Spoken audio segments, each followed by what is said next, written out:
Good afternoon, everybody. It's a pleasure to welcome you all here to the final event for the Alliance project that's titled A Paradigm Shift in the Management of Quality Labelled Food Supply Chains. My name is John Switters. I'm a senior researcher and project coordinator at the Lisbon Council. And the Lisbon Council is a think tank and policy network that's based here in Brussels, actually here in this building. So it's a real pleasure to welcome you to our home, even though I don't actually work from here all the time, but we have a core team of staff that do.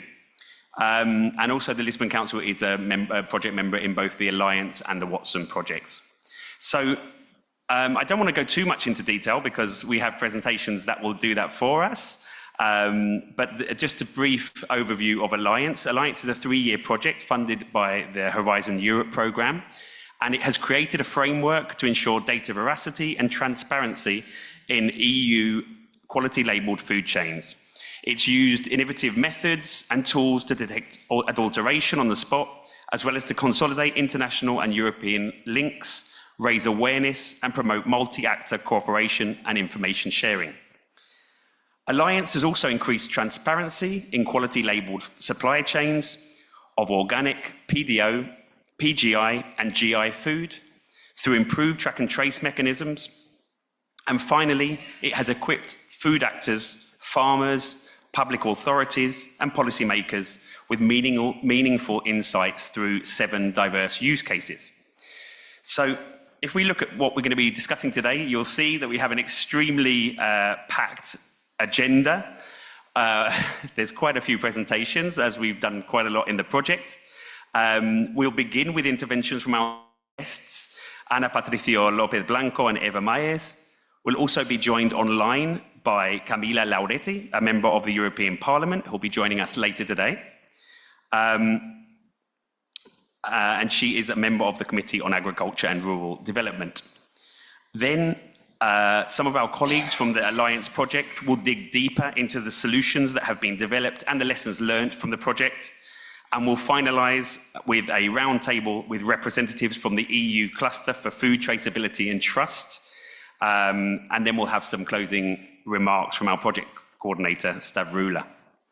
So without further ado, and to not overstep now, I would like to invite our keynote speaker up to the stage. It's our pleasure to have with us today Patricia Lopez Blanco, Research Programme Policy Officer at DG Agri F2, Research and Innovation, who will be focusing on EU food systems and sustainability.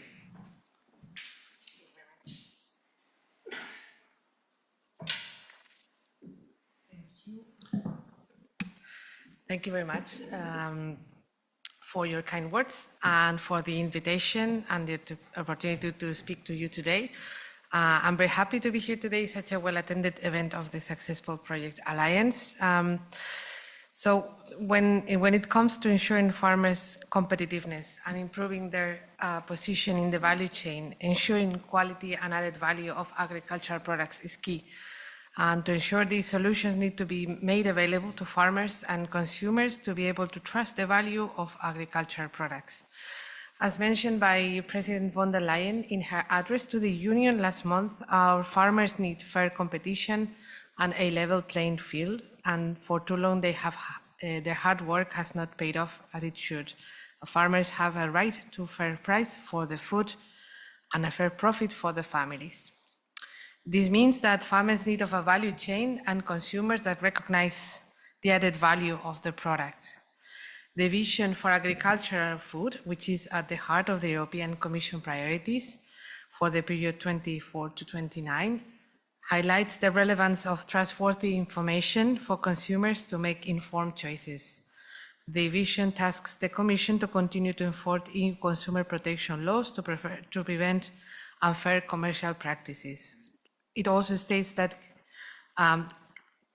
clearing out misleading claims and labels is a prerequisite for equipping consumers with information they need to make sustainable choices. Research and innovation, investments and new technologies are as well at the very center of the vision for agriculture and food, with the EU Horizon Research and Innovation Framework programs in support. For example, even before the adoption of the Vision for Agriculture and Food, already back in 2022, some of the trends and elements that the vision would contain were already part of the EU-funded research and innovation programs. Back then, already consumers demanded trustworthy food quality labels, as these products are and were particularly prone to fraud. Back then in Horizon Europe programming, we had reflected on that, and my colleagues included a topic in Work Program 22 on innovative solutions to prevent adulteration of food-bearing quality labels with a focus on organic food and geographical indications. Your project successfully, the Alliance project successfully contributed to reply to all of the requests for ideas fulfilling these needs that we had initially asked in our 22 work program. Out of 12 proposals, yours and your sister project proposal were the ones that best reflected the requests of the topic and were awarded the grant for developing the project. So congratulations for that. The project has also done a great job, as it has contributed a lot to the objectives we initially asked in for.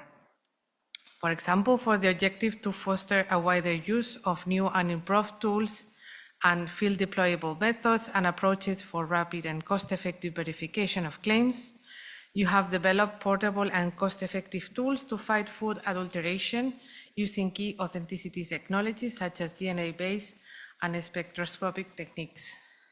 For the objective to unlock the potential of new technologies and other innovative approaches, fit for farmers and food businesses, as well as policymakers, you have produced a blockchain solution that aims to safeguard data integrity and utilize trusted sources of information.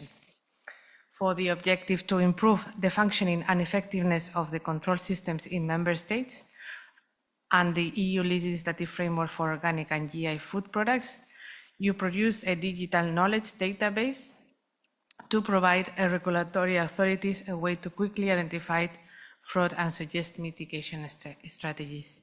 And finally, for the objective to foster informed decision making by farmers, food business, and policymakers to improve sustainability along the supply chains of quality label food, you develop an early warning systems and early warning and decision support systems which provide full supply chain actors with data-driven recommendations and decision-making.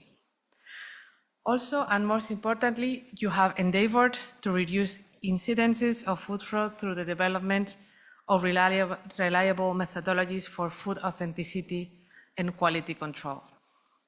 All the knowledge gathered during the project will be considered for future work of the European Commission, including your policy recommendations. The Commission is working, as you know, in implementing the current Organic Action Plan and assessing the implementation on the 24 Geographical Indication Regulation. In such context, ideas such as those yielded from your project will be most useful. EU-funded research and innovation will continue to support the objectives of these policies. Again, congratulations for your hard work, and thank you for your time. Thank you very much.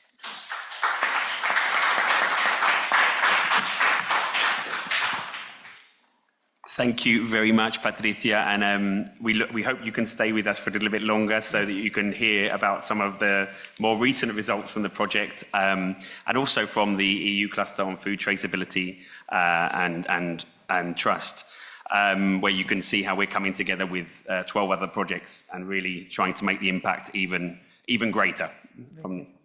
Thank you very much. Thank you. Okay, we'll continue with the next presentation, and I would like to invite to the stage Eva Mayes from Flanders Research Institute for Agriculture, Fisheries and Food, with an intervention on data economy and data spaces in agri-food. Welcome, Eva.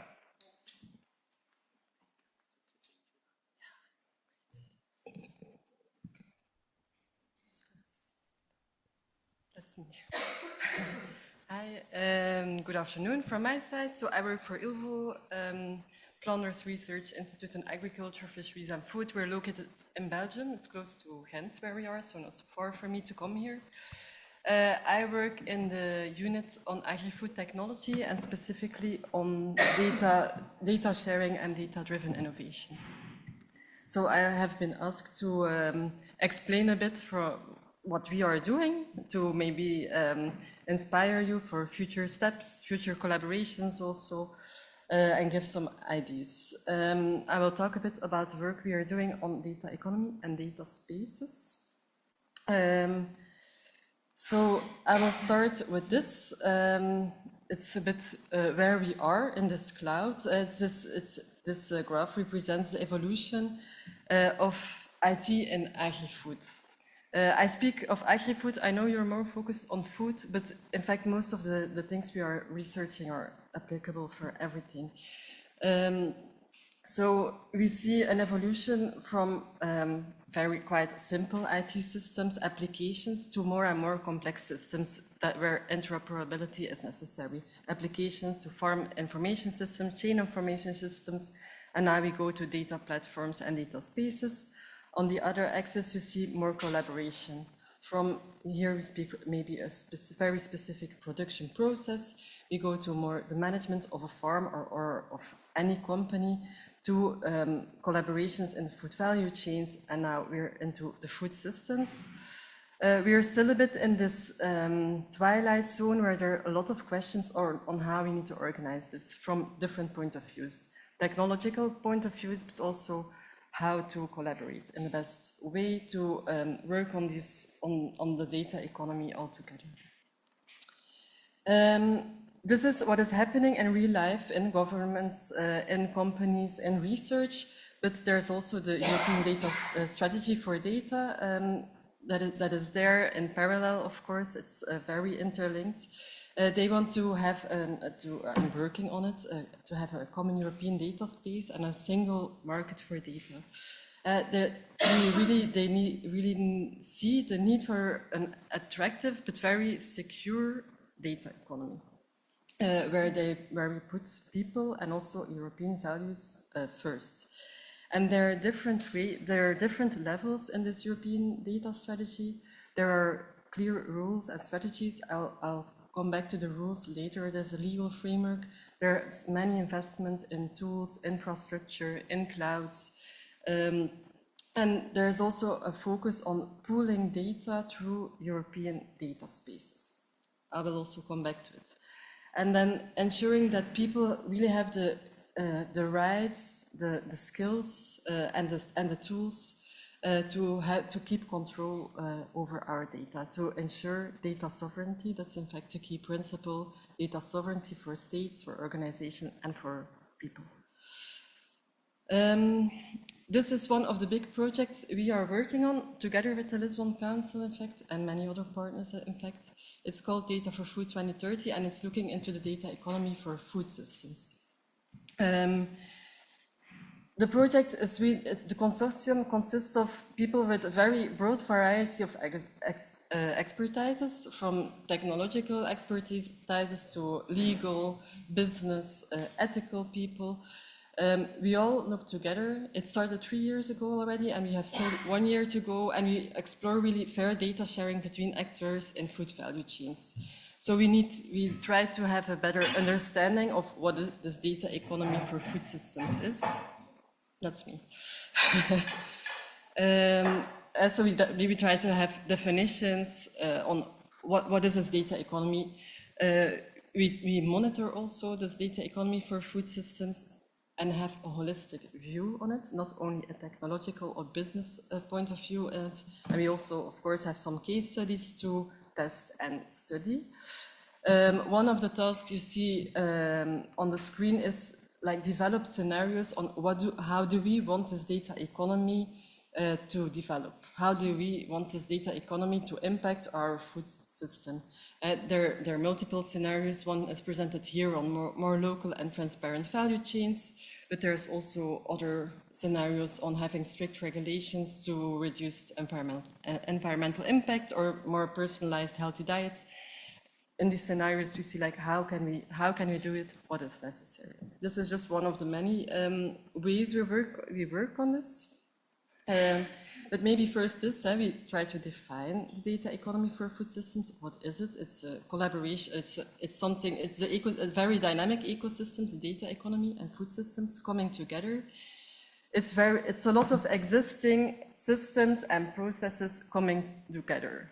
This data economy, it's not something new, it's coming up. We don't need to create it, but we need to develop in a way that is fair and inclusive for everybody. It's a service-driven ecosystem. So we have capacities, data, knowledge that we bring together and that we use for improving products or processes or services. And it's always about value co-creation.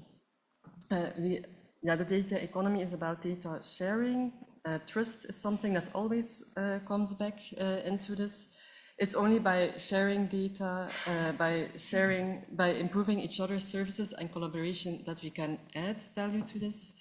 And we see value as monetary and non-monetary exchange. And as I already said, we don't only look at the technological part, but also the business, the governance agreements. How do we share data? What are standards? What are the standards? How do we agree? Which principles do we use? Then the policy and regulatory frameworks are taken into account, and the social and ethical aspects as well. These are just some examples of added value from data sharing. It's a non-exhaustive list, but just to show that there is more than only money. I can give many examples, also from the food world, but we work a lot on farmers. In UniBo, we also have our data sharing platform, Just Connect, that implements all of this. But very easily, for a farmer, the main reason to share data is less administration. And I think for consumers, but for many companies, this can be one of the very obvious added values, but of course, more traceability, quality labeling, food fraud is also one of them. This is the monitor we are making. It's an operational monitor. On the next slide, you can see the URL, so you can search to it. So I would say, if from the use cases, I don't know every detail of the project, I looked a bit into it. I think there are many interesting use cases, and I would really suggest to have a look in it, because there's a lot of information, numbers and insights if you want to be more involved in this data economy. It's really a monitor that shows which information is there and what is happening, and we hope that food value chain actors, so people active, organizations active in the value chains, can go there to inform themselves how to make more data-driven business models, for example, what to take into account, but also for researchers or for policymakers to see which trends are happening, which research questions are there. Oh, this changes, that's fine. Here you can see the URL and also all the dimensions on which we have insights and also statistics. The last year, we will also have more focus on the data sharing initiatives. It's the last part, and we will hope to have make it really interactive, so everybody who's interested to become more involved in the data economy, and especially in more collaboration, can also have a look there. Back to the European data strategy. There are 5 very important acts, but in the context of data sharing and data spaces, these 2 first ones are the most important, the Data Governance Act and the Data Act, who are already in force. The Data Act is there to really increase data availability, and it puts a framework, it sets out a framework on who can use which data and under which conditions. And it ensures also a fairness in the allocation of data value, what was not always the case until now. And what is put forward in this Data Act are the common European data space as a way to ensure this availability of data and to pool data. So there are 14 now common European data spaces.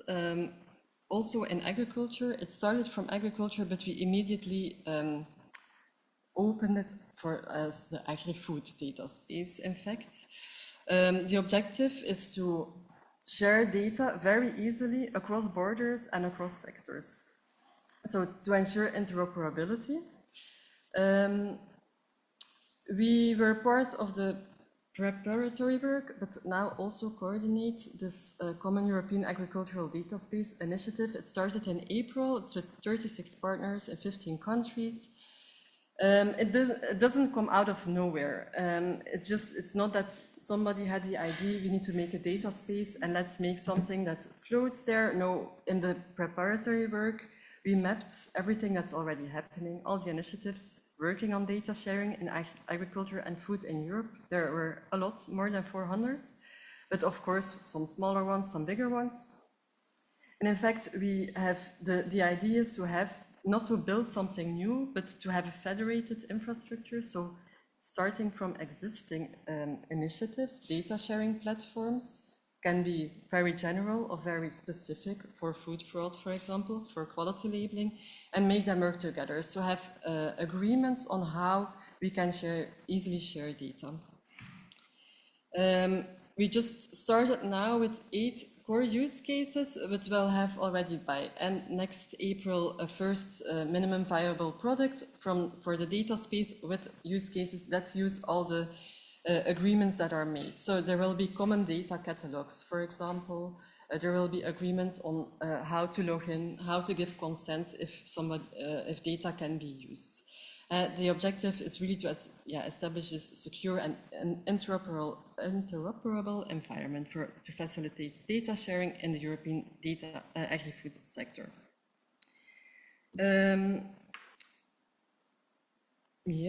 So this is, I think most I already said, but the foundation is really ensuring data sovereignty and security, so keeping control of the data at every level. And so we will create this federated architecture, and it's really the focus is on standardization catalogs, also agreeing on how to develop business models on this, because of course, not all value is monetary, but a lot is. But always keeping into account the ethical principles, social principles, and to have everybody on board, and take the legal framework into account. What is the added value of such a data space? We really want to develop common services, doing things together. We develop common services, so not everybody needs to do it on his own. We have common commercial power, so we can talk to big retailer groups, etc. And if we bring a lot of data together, we have more power to negotiate and have this common governance framework. We did the exercise to see, okay, for participants of this SEEDS, we call it, the Common European Agricultural Data Space, what can be the advantage? It's at the first hand more done for agriculture, but I invite you really to also do it for food and apply this to food in food quality labeling, traceability, food fraud.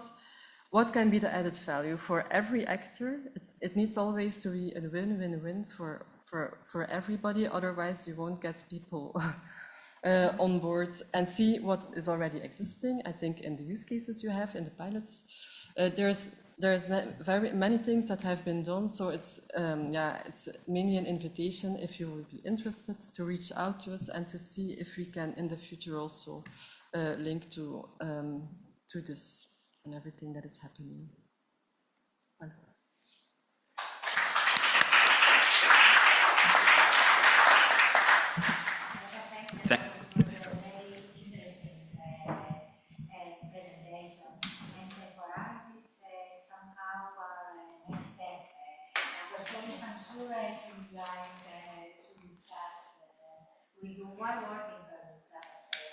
We're working with data spaces in other fields, and it might be for us, for Alliance and our results, the next step, the use of the data spaces as presented from your side. I don't know if Apostolis is like. Yes, I'd like to comment out about data spaces, that it will be the revolutionary technology for data economy in the future. What we are doing today with digital technologies, for example, as blockchain, will be, let's say, some technologies that will be integral to the data spaces in order to enable what we are aiming to achieve. So all of these things in order to enable the way that we control the data and the way that we aim to do that, to enable data sovereignty for the farmers, for the individuals, for the organizations. It will be essential through the data spaces to enable those sharing policies. And the way that we will be achieved will be, let's say, a future work for us if we aim to also collaborate in the agri-food sector in the future. Yeah, indeed, it's maybe I should emphasize more, it's the objective that we make it as easy as possible to participate, so that all existing initiatives can just onboard quite easily, maybe just agreeing with certain standards and consent principles, for example, but that it would be the idea that you don't have to start again with all the work you did, but that you can just connect and then share data, but also have access to more data sources. So. Okay, thank you so much, Eva, for sharing your work. As we have a couple of minutes, I wonder if there are any other questions from the audience for Eva or for Patricia for the two presentations we've had previously. Okay, if not, if you do have them as we go along, then please hold on to them and then you can ask them at the end of the next presentation. Okay, so let's move on. As we have the intervention from Camilla Laureti a little bit later on, unfortunately, she's been a little bit delayed, so she'll be joining us a little bit later on at around 4 o'clock. I suggest we move on with the agenda. So I'd like to invite our leader for the project, the coordinator, and kind of the brainchild behind the whole initiative. So Stavroula Maglaveda from the University of Thessaly, Greece, who's going to provide us with an overview of the Alliance project and the key policy recommendations. So thank you, Stavroula.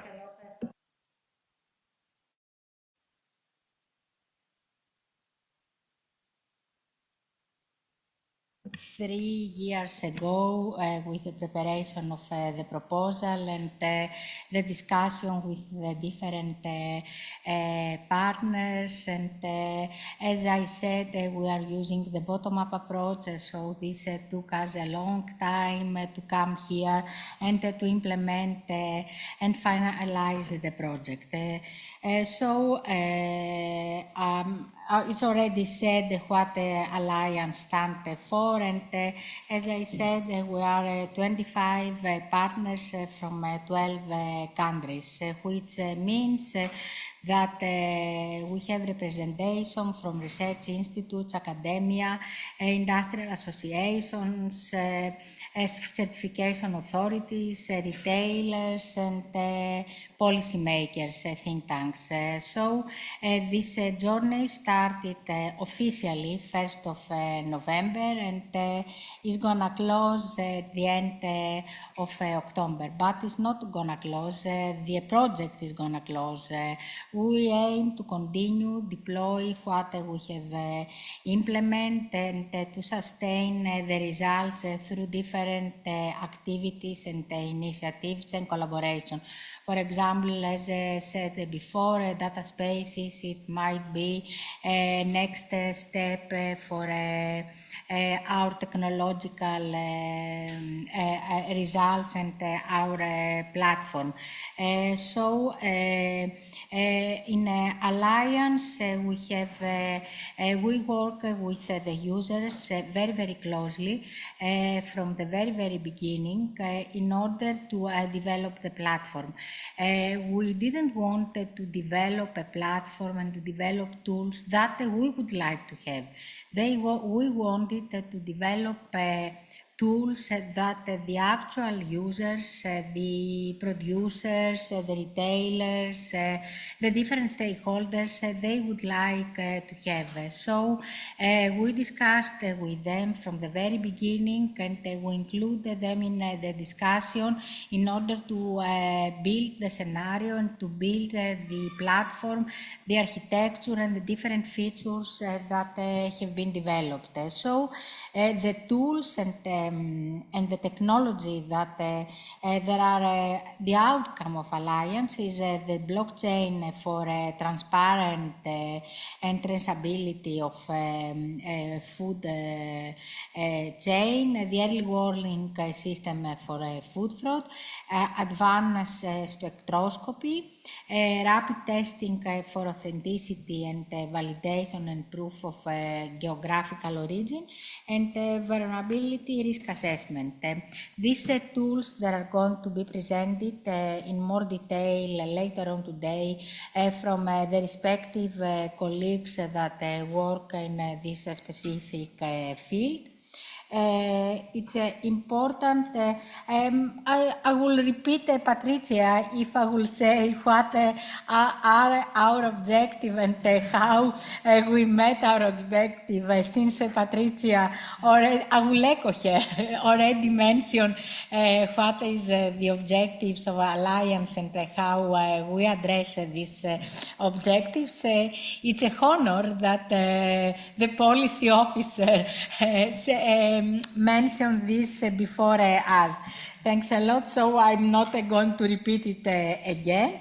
I would like to stress that we still have 7 pilots. Some of them that are still running and collecting the results of the demonstration. Alessandra later on today will make a sum up of the pilots. So just to highlight that we had the PDO PGI extra virgin oil, which ran in Italy with the help of Biocos that is doing the DNA analysis, the PDO feta cheese that runs in Greece, and they're using the blockchain technology. The organic honey with the work bee project in UK and in France with the help of the Montpellier University and the researchers there. The PGI fava beans, which runs with Asenkare in Gijón and the colleagues there with the Association of Fava Beans in the region. The Lika potatoes in Croatia, we have a representation also here today.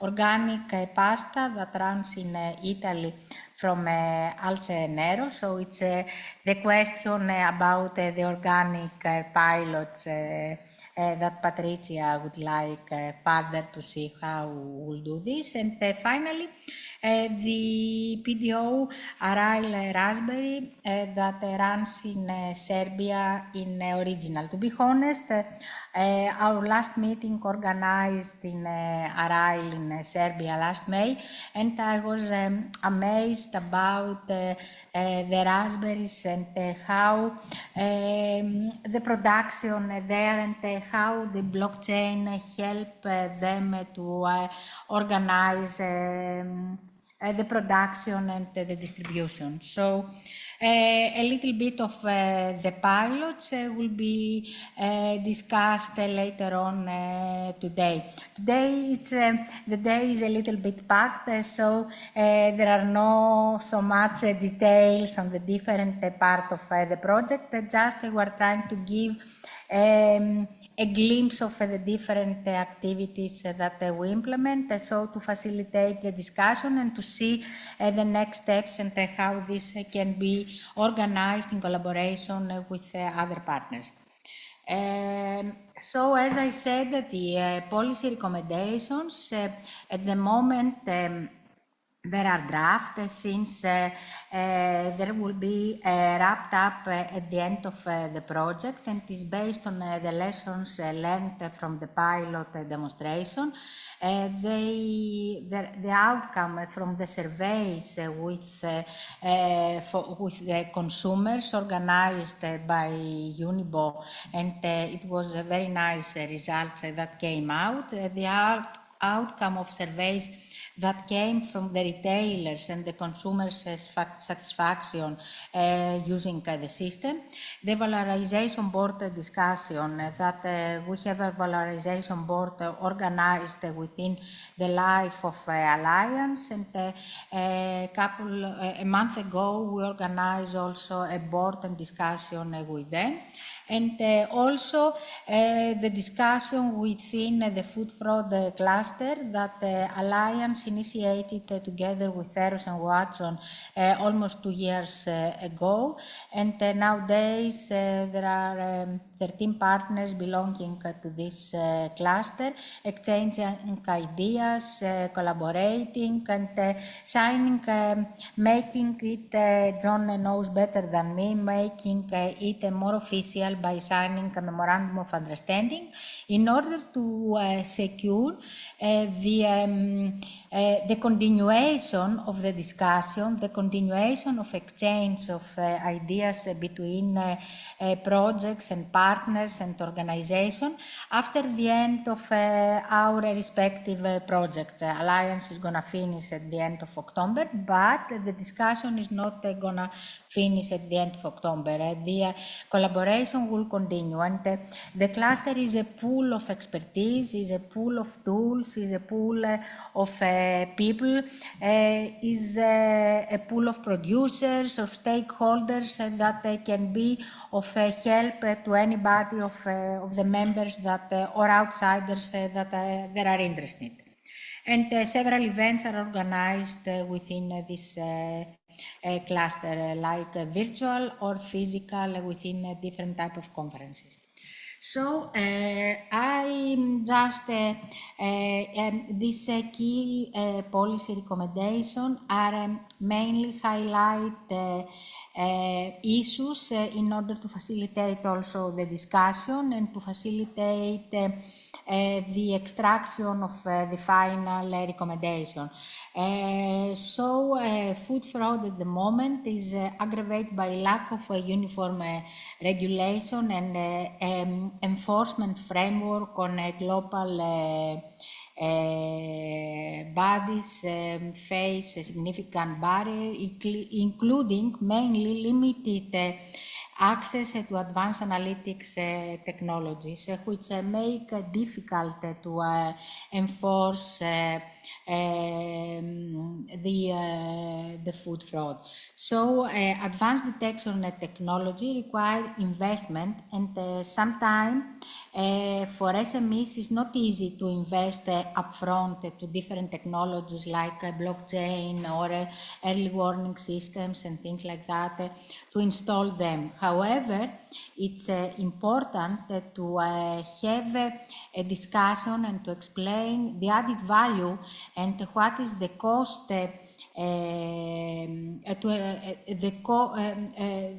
the cost of the technology and the balance between the cost and the benefits that they can earn by using the technology. Because this is not only for the producers, it's also for the consumers and the retailers and all the different stakeholders. And there is a growing consumer demand for transparency, which finally, eventually will accelerate the adoption of a real-time monitoring system. Nowadays, people and consumers, but also producers, they would like to have a transparency. There are different discussions in different countries about transparency. So technology helps towards this direction. Innovation in AI, blockchain, can play a central role in shaping the next generation of food fraud prevention strategies.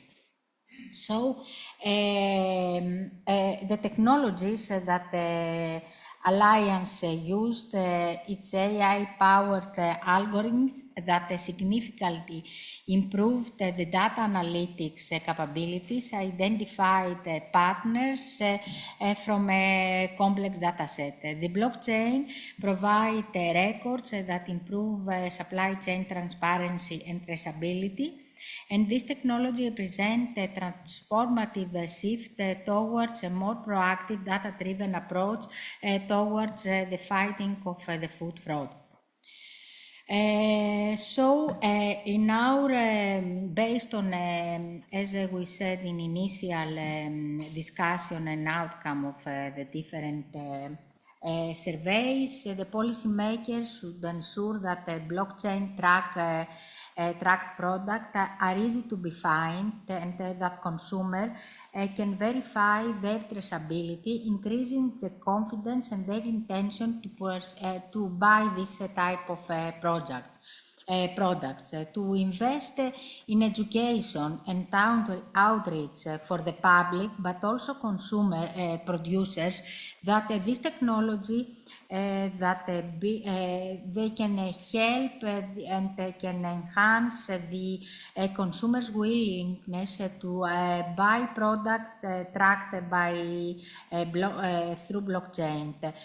This education will help also all the steps, the industry, the industrial players, the producers.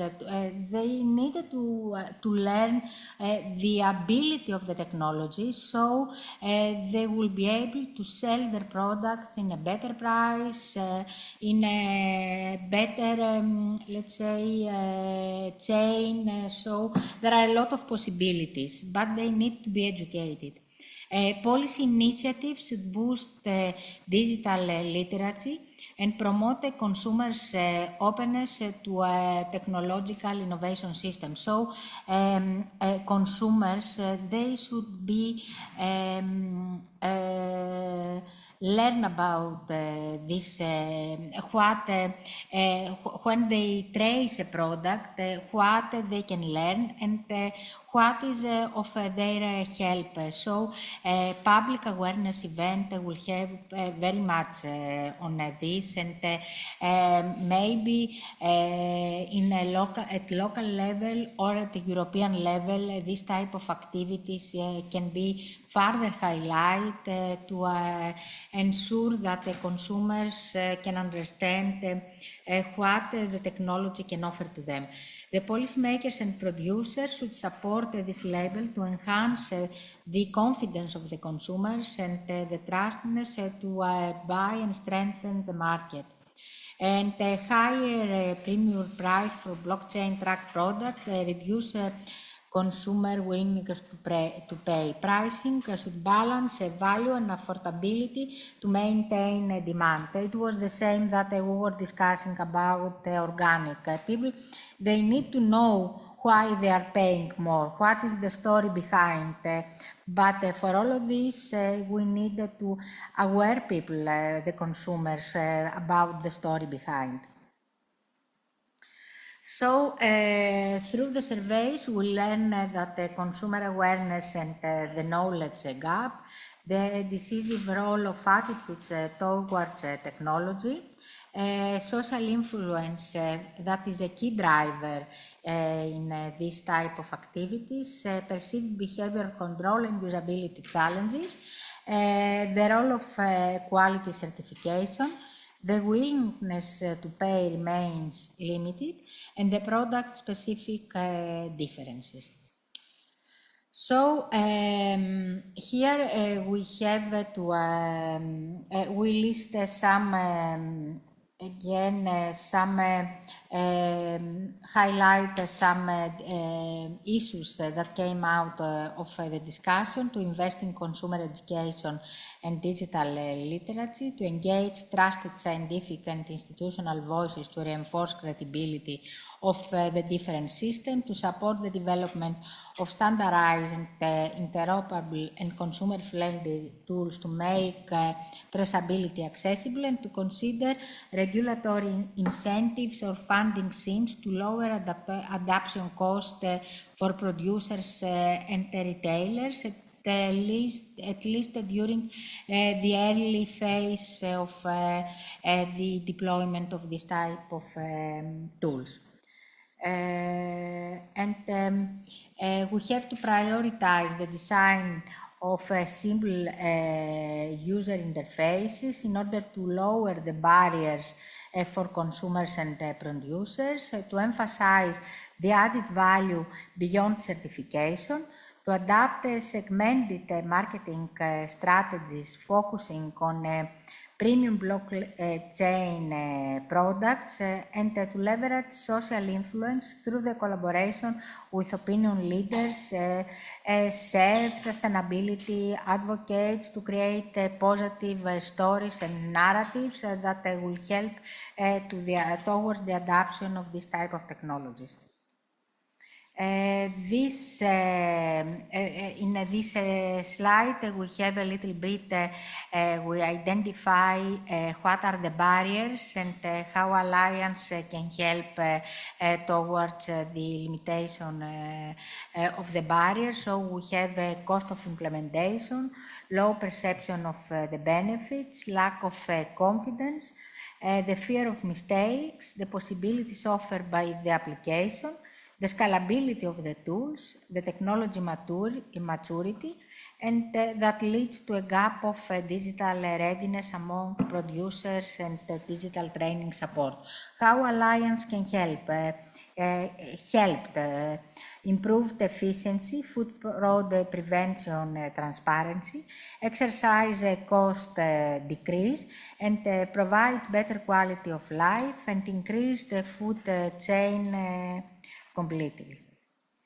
So here it's our consortium, just our logos covering the list of partners from the 12 countries.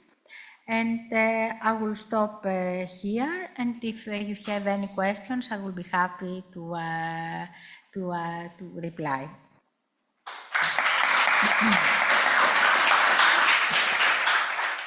I think I would just like to say on behalf of all of the consortium a big thank you to Stavroula. As I'm sure we all know, managing a project with 25 partners is not easy, and especially one that achieves its objective. So congratulations on that. Thank you. It's not, I'm not alone. We are a team of people. We are a consortium that we are a team working together the last 3 years very nicely. And it's not only myself, it's Apostolis, it's Kostas from our team, that Apostolis is the technical manager that follows every technical discussion and every technical implementation, so it's not myself. It's just we are a consortium, we are a team, and also in our team, we are a team. I'm not alone. Thank you. That's great. Thank you to all of you. Just before Stavroula leaves the table, are there any questions from the room or online? Just to remind our online participants also, please write it in the chat box if you have a question, and we'll endeavour to answer those. Are there any questions at the moment as we go along? Okay then, thank you very much, Stavroula. Now we'll proceed to kind of dig a little bit deeper into Alliance, and more specifically into the use of blockchain in food supply chain management, and look at some of the lessons from the Alliance project. So I'd like to ask Apostolaris to the floor. Apostolis is also from the University of Thessaly in Greece, and as Stavroula has mentioned, part of the coordination team. Thank you. So I'll change here.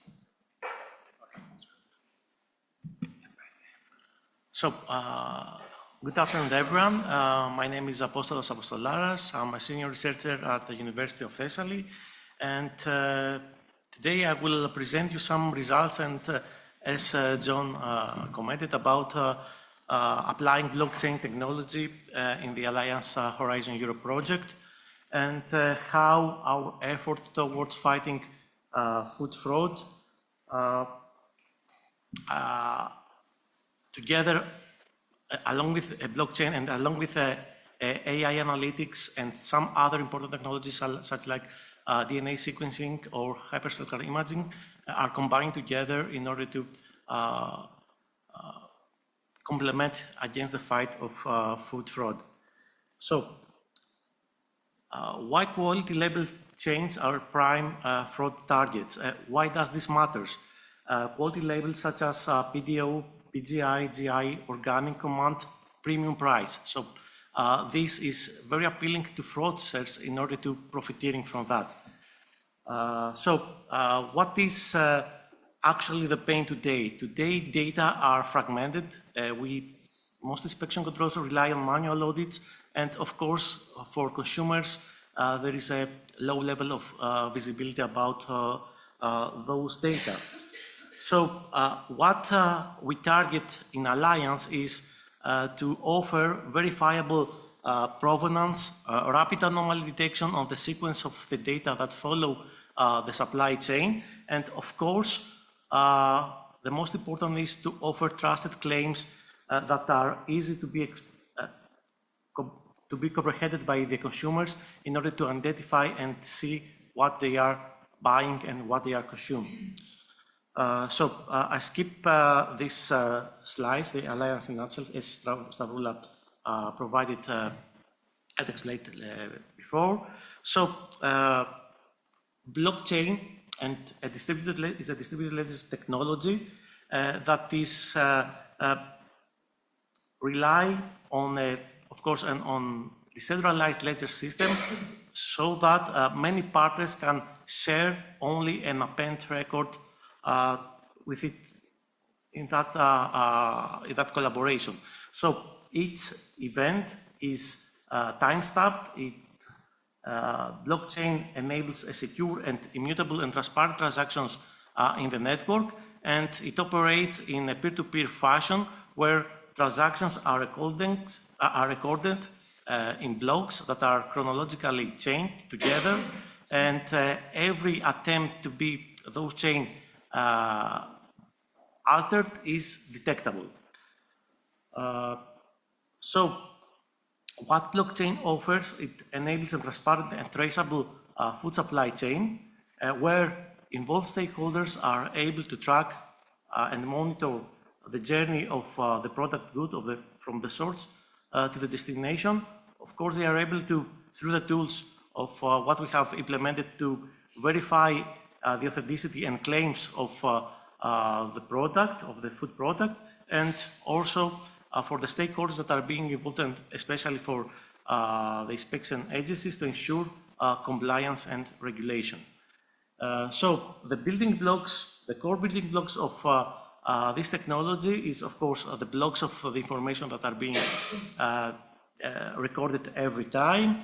The consensus mechanism, in order to have, let's say, a meaningful information inserted into the system, of course, there will be some algorithms behind the blockchain, so that all the users that are reach an agreement about whether those information shall be inserted onto the system must be verified. So we have specifically consensus mechanisms that rely, that work in order to achieve and agree whether a specific information shall be inserted onto the system.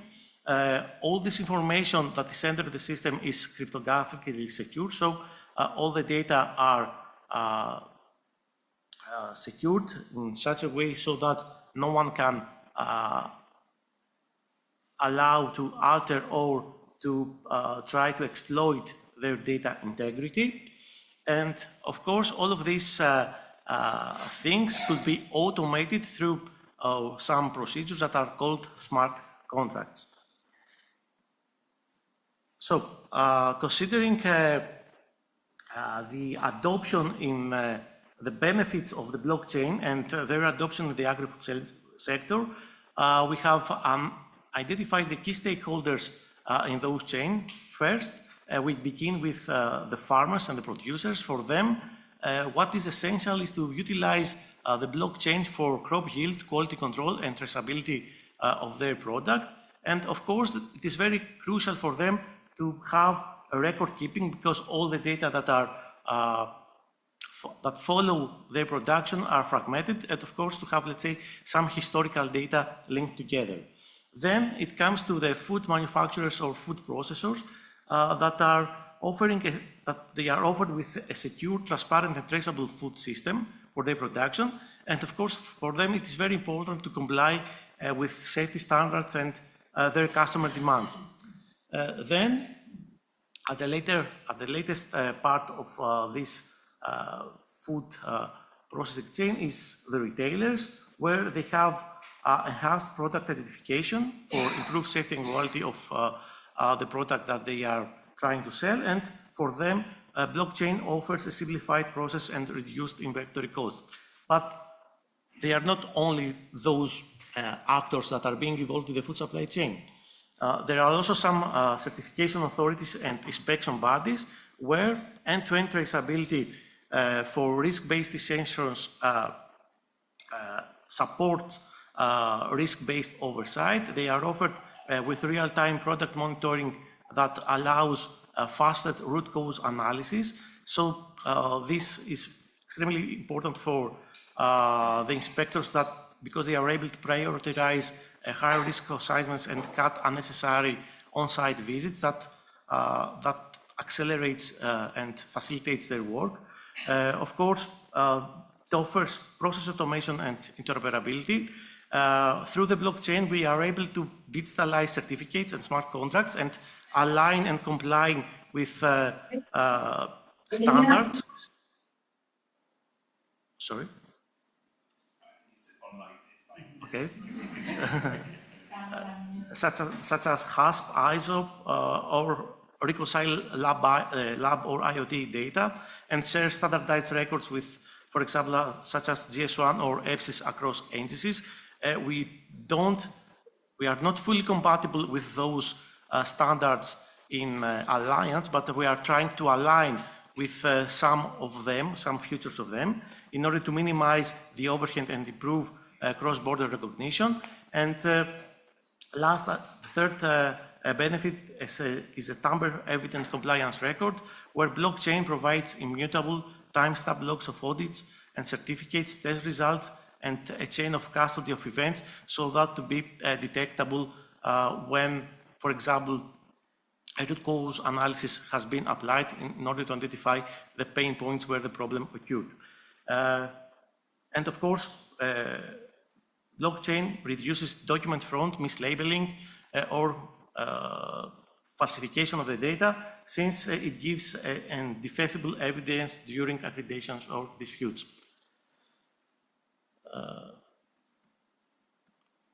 So, considering fraud prevention, an overview of that is that it offers supply chain accountability. Every action is transparent and traceable, with increased accountability, and reduces misinformation.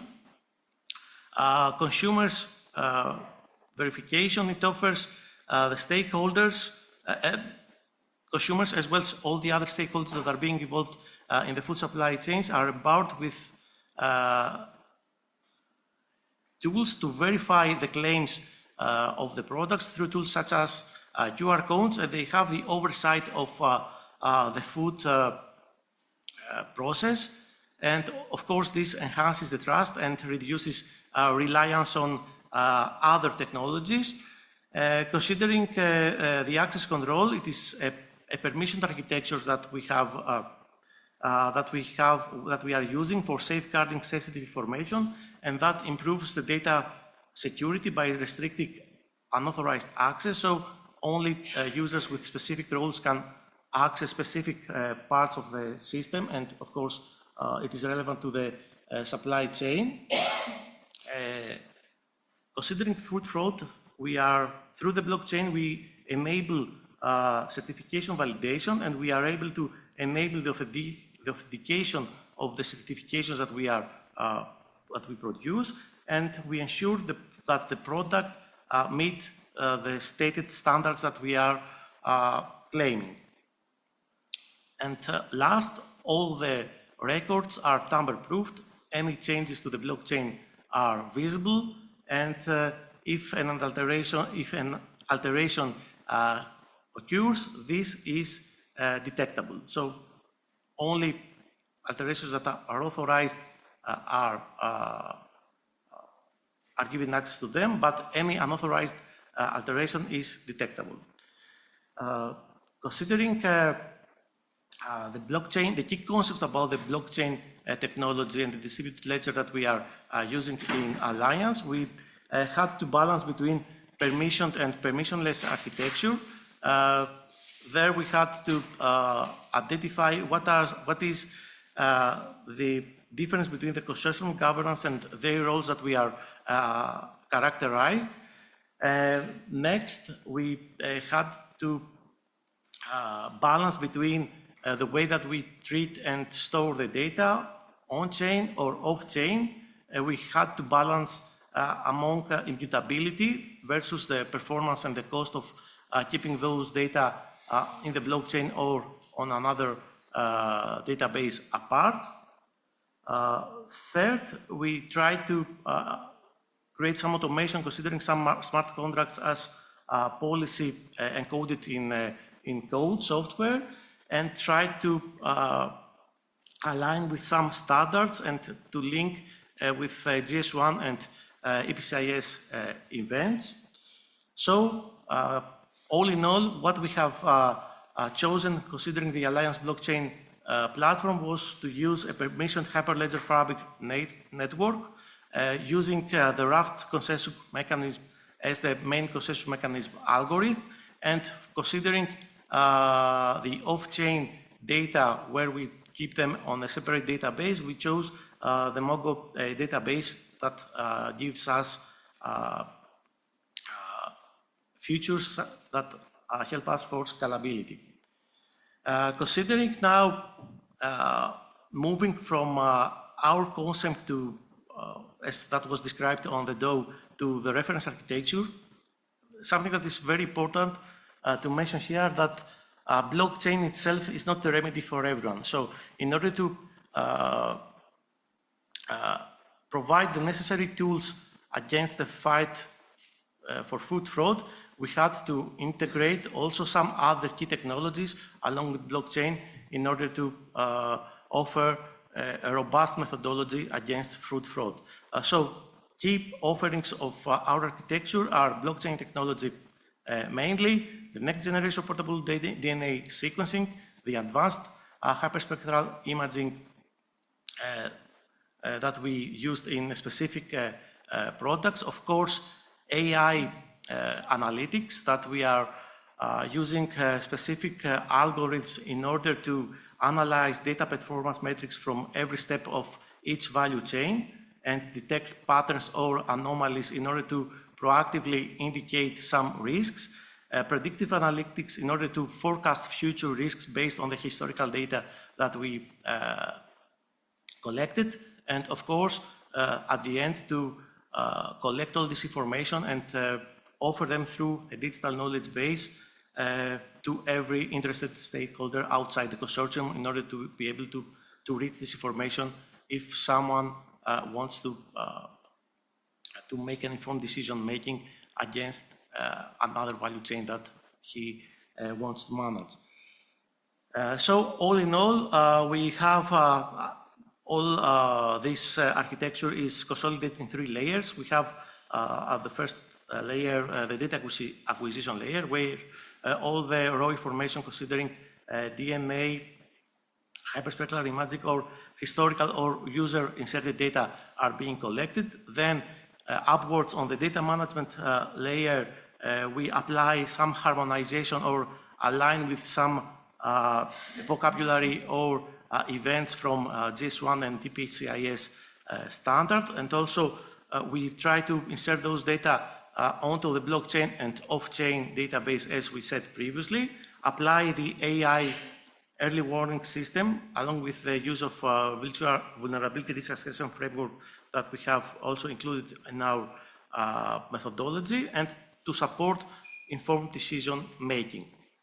So all of these tools are offered through some applications that we have developed at the front end, a blockchain app that is accessed through a web interface by every stakeholder that is being identified in each value chain.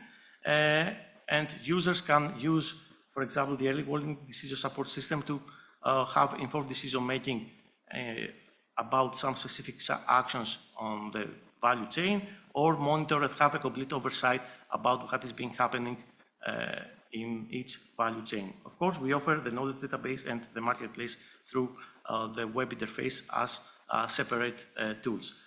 And considering the application layer, we provide a private permission blockchain, and this has been enabled through a multi-channel. We consider one channel per food supply chain, and we are also enable cross-chain data sharing in the context of sharing the data with the retailer part.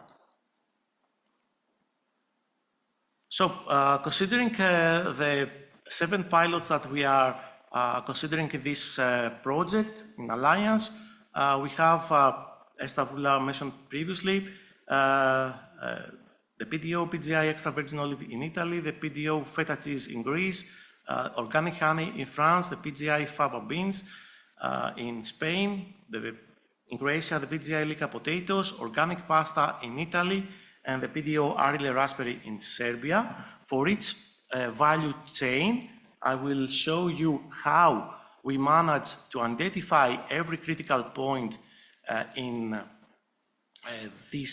those chains, and offer, apart from the work that is behind the scene, a front end that allows the user to interact with the system. So what you see here is the steps that are identified for the olive oil in the case of Italy. So we begin with the olive harvesting, then the next step is the olive reception, the milling process, the bottling and storage, and the distribution. If someone enters the web interface, he will be able to navigate in every step and interact with the system, enter data or view data according to the role that he or she has, and make an interaction with the system in order to retrieve specific information. So it's not only that. For every of these steps, we have identified the critical information that shall be stored. So here you can say all this path and what is being captured at every step of this value chain. So this is for the case of the olive oil in Italy. We have done this for all the 7 food supply chains that we envision in that project. For the feta cheese, accordingly to the feta cheese, all the steps are being captured here. We begin with the milk collection, the milk transportation, the milk reception in the milk factory, the milk pasteurization process, the cheese production, the cheese storage, the cheese distribution, and the quality control. Again, all this information is being captured at every individual detail is presented in those tables. So according to that, we have enabled, we have configured each value chain to treat and handle those data on the blockchain on the background. Considering the honey use case,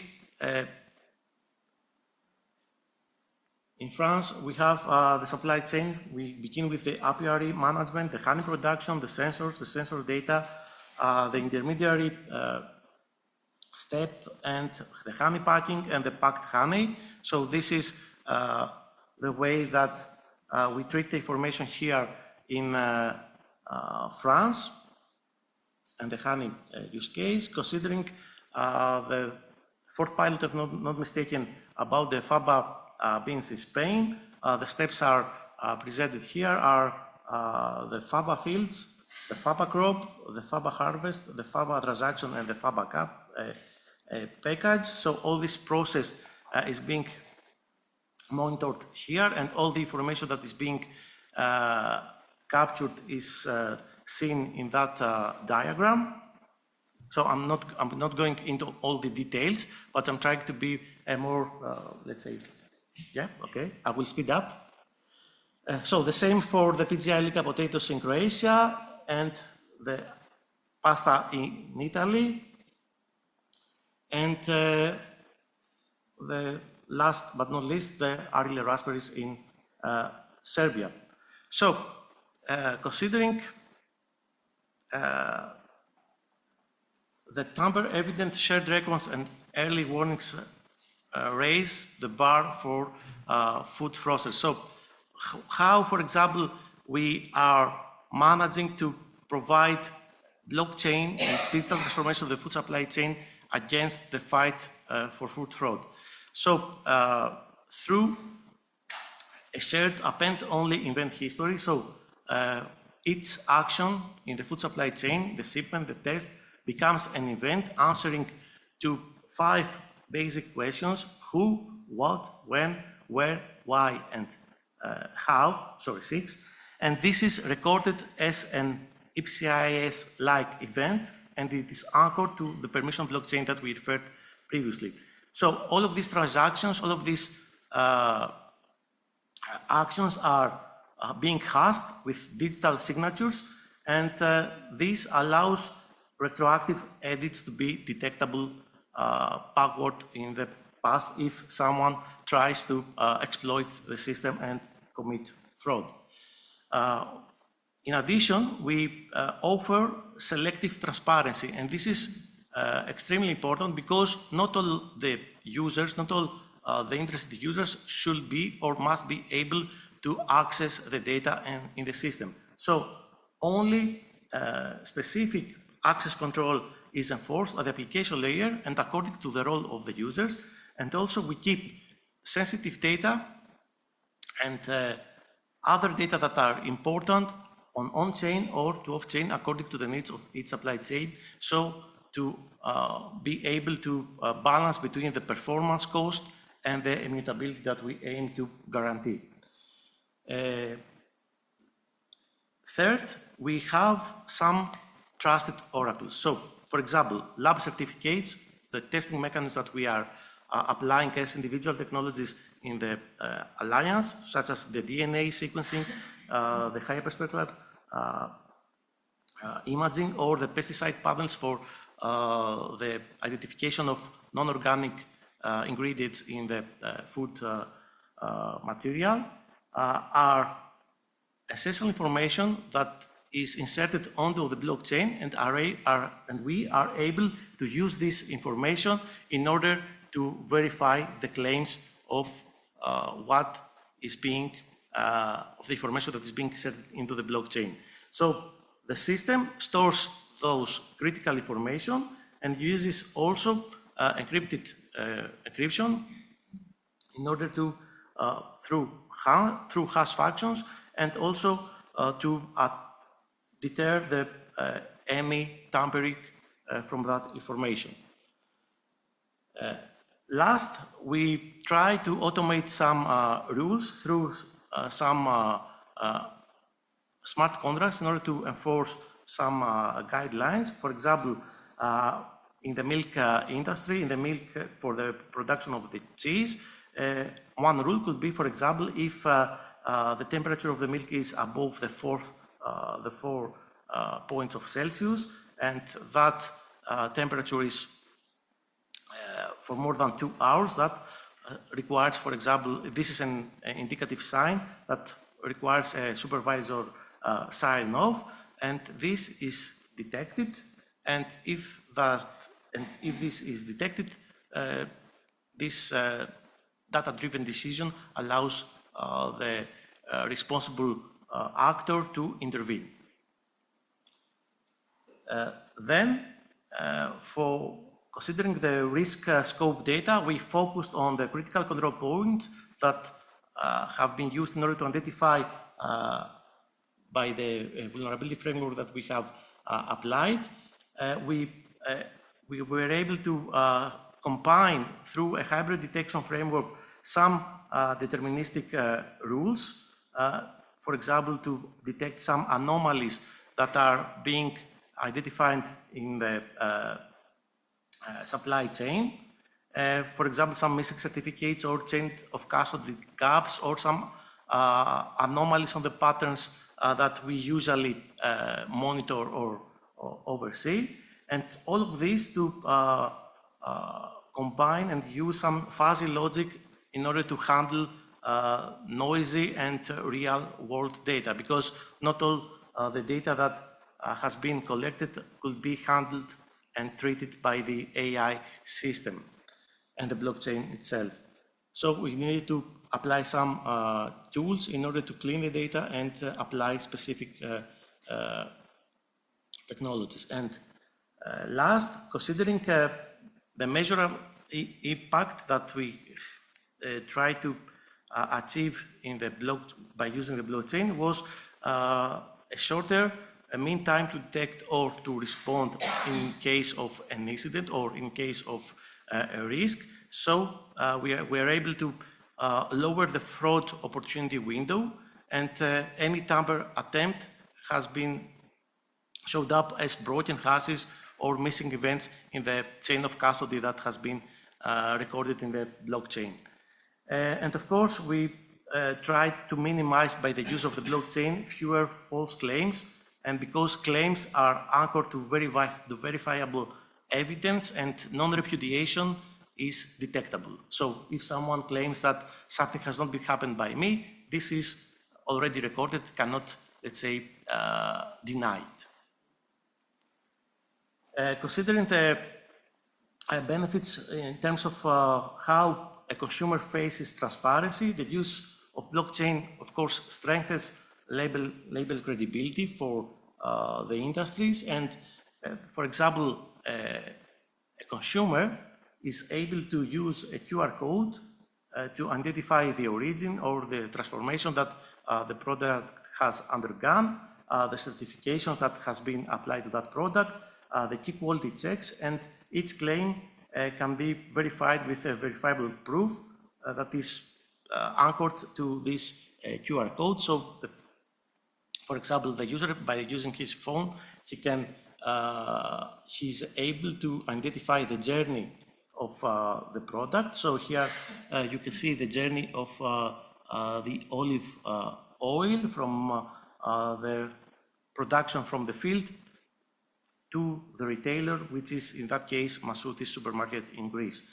Of course, this information is provided, is disclosed progressively. So the public audience only sees what is needed for trust, but all the other stakeholders, all the other actors can see only the relevant information that is needed to be offered to them. So we have to differentiate according to the roles of each user. So consumers are a different type of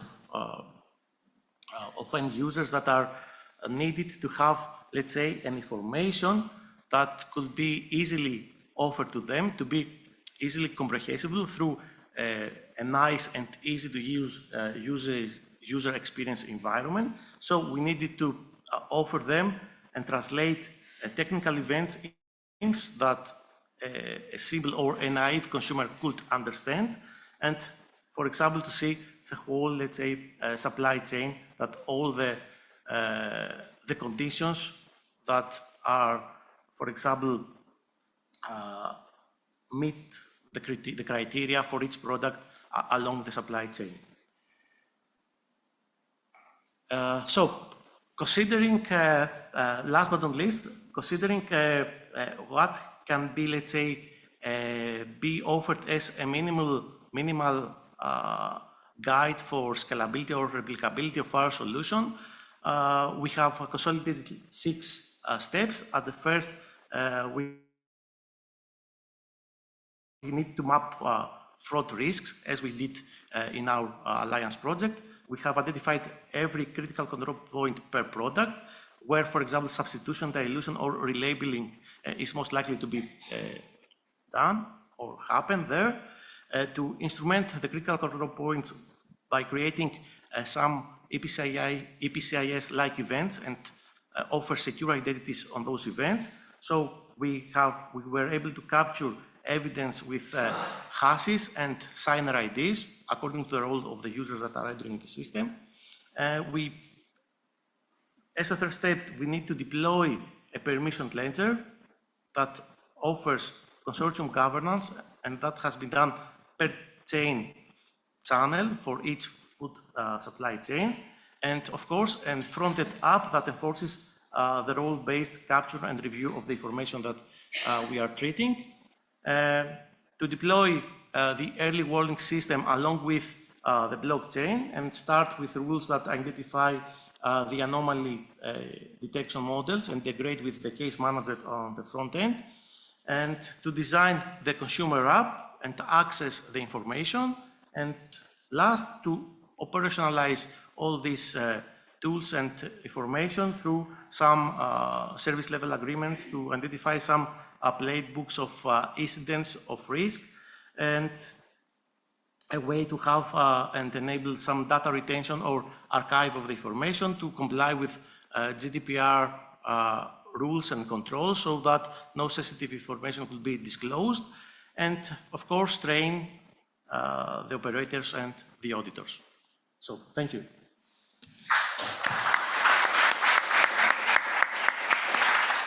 Thank you so much, Apostolos, for your great work in the project and for your intervention.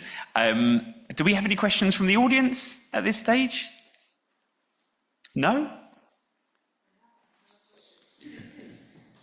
We'll just grab a microphone here. No, I'll come.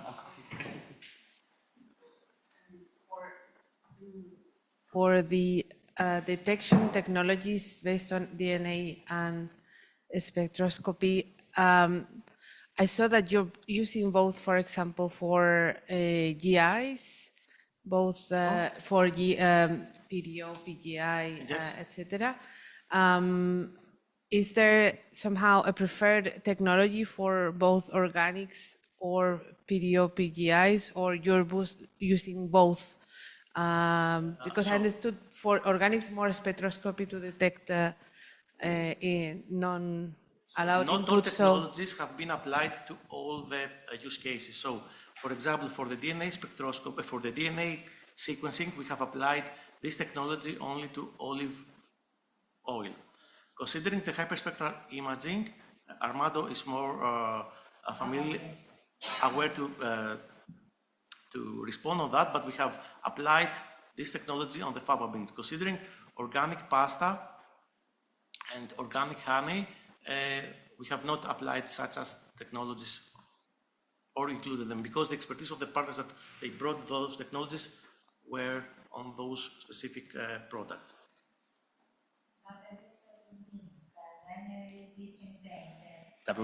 Sorry. See, our Armando can give you some more details if you want.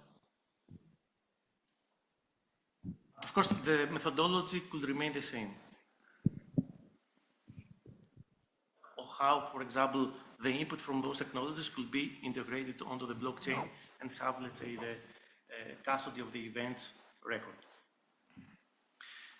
Okay, thank you very much for your intervention. And our next speaker will be joining us online. So I would like to welcome Pantelis Lapas from NetCompany, who will be giving an overview on Alliance's early warning system for food fraud detection. So just bear with us 1 second.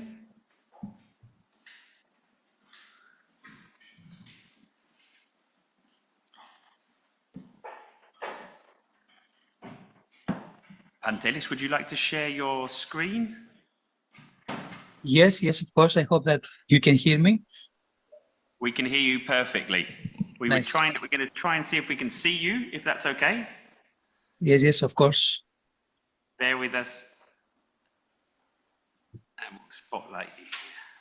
give me a second, please, to...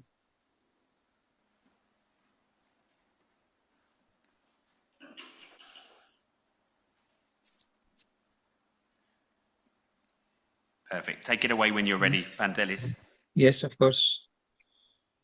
So sorry, the lights here is not so perfect.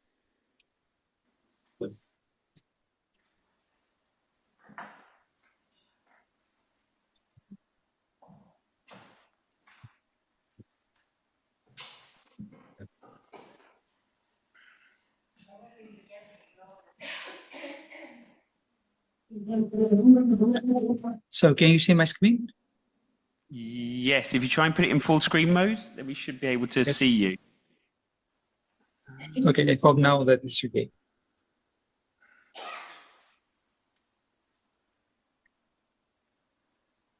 Is it okay? Yes, that's fine. Nice. Okay, so hello everyone, and from my side, I'm very happy to be here today with you. Unfortunately, due to some personal obligations, I didn't have the chance to be there physically, but my exceptional colleague Amalia Demo is there in order to further discuss with more details the NetCompany solutions. So from my side, I have prepared some slides regarding the early warning and decision support system developed by NetCompany regarding the modeling of food fraud incidents in the food supply chain. So very briefly, the agenda for our presentation today consists of some challenges in the food supply chains, the conceptual architecture regarding the early warning and decision support system, and some core solutions regarding these two major modules of the Alliance. Finally, we present some data analytics and visualizations that can be associated with the marketplace solution that NetCompany is providing to the project. So this is the end-to-end solution from our side. So to start with the basic challenge, nowadays we can identify that there is that we have complex and high-risk supply chains. So this increase the complexity in the supply chain networks. There is an increasing demand for integrated logistics, and due to the existence of several data and information systems that are used in the food supply chains, there are also opportunities for different supply chain risks, and as a result, a lot of processes are vulnerable to fraud. So a second approach in the process is that traditional techniques that are using for modeling food fraud in the supply chain are not cannot support the integration of a lot of systems in the supply chain network. So we need to take advantage of data-driven solutions, to take advantage of more modern techniques based on machine learning and advanced statistics in order to successfully identify food fraud incidents in the network. So as a result, there is an increasing need for proactive and explainable data-driven decisions in the supply chain network. So in the context of Alliance, NetCompany is providing the project with some AI solutions regarding early warning system and decision support tools for the different stages of the supply chain network. So to give an overview of the conceptual architecture describing the solutions that NetCompany implemented in the context of the project.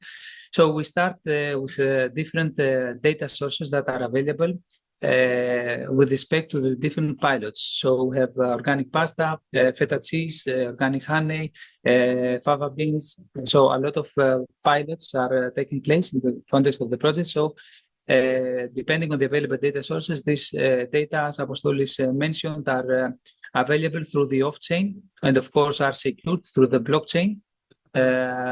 So these data are used from NetCompany's solutions through APIs. So through the APIs, we can collect, we can gather some data. Of course, we have the opportunity to allow the users to give us data and use our tools without any integration with any system, but of course, we support both of them.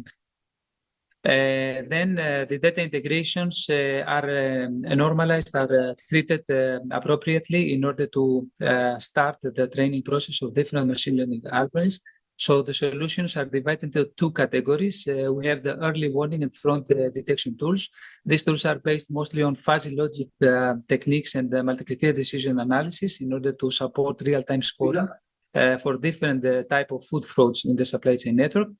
So the main outcome of these early warning systems are some fraud alerts and some risk scores. And of course, these are available through APIs. This allows us to integrate with any system in the supply chain network to deliver back the results if we get the appropriate input.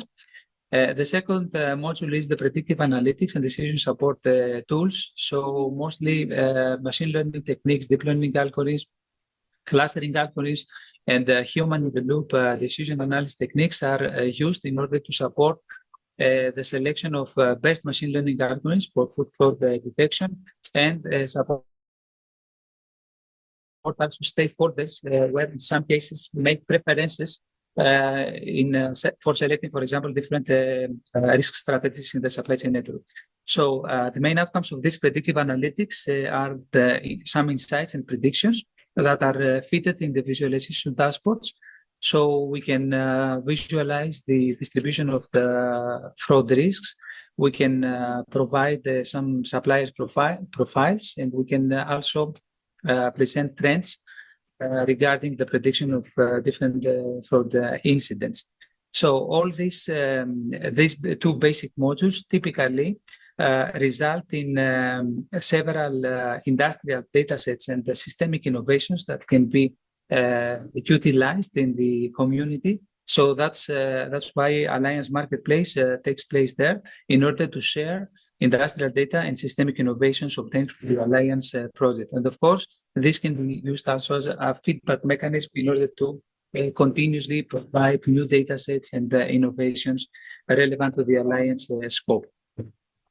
So starting with the early warning systems, it is important to mention that in many cases, the typical business users, stakeholders are not scientists. So it is important to identify and select some methodologies that can very easily model the complex decision problems in the reality. So we decided to use fuzzy logic because it is a clever way to use some statistical activation functions in order to transform the numerical values obtained from the IoT sensors from the reported in the blockchain, and so being available through the off-chain database, as Apostolis mentioned.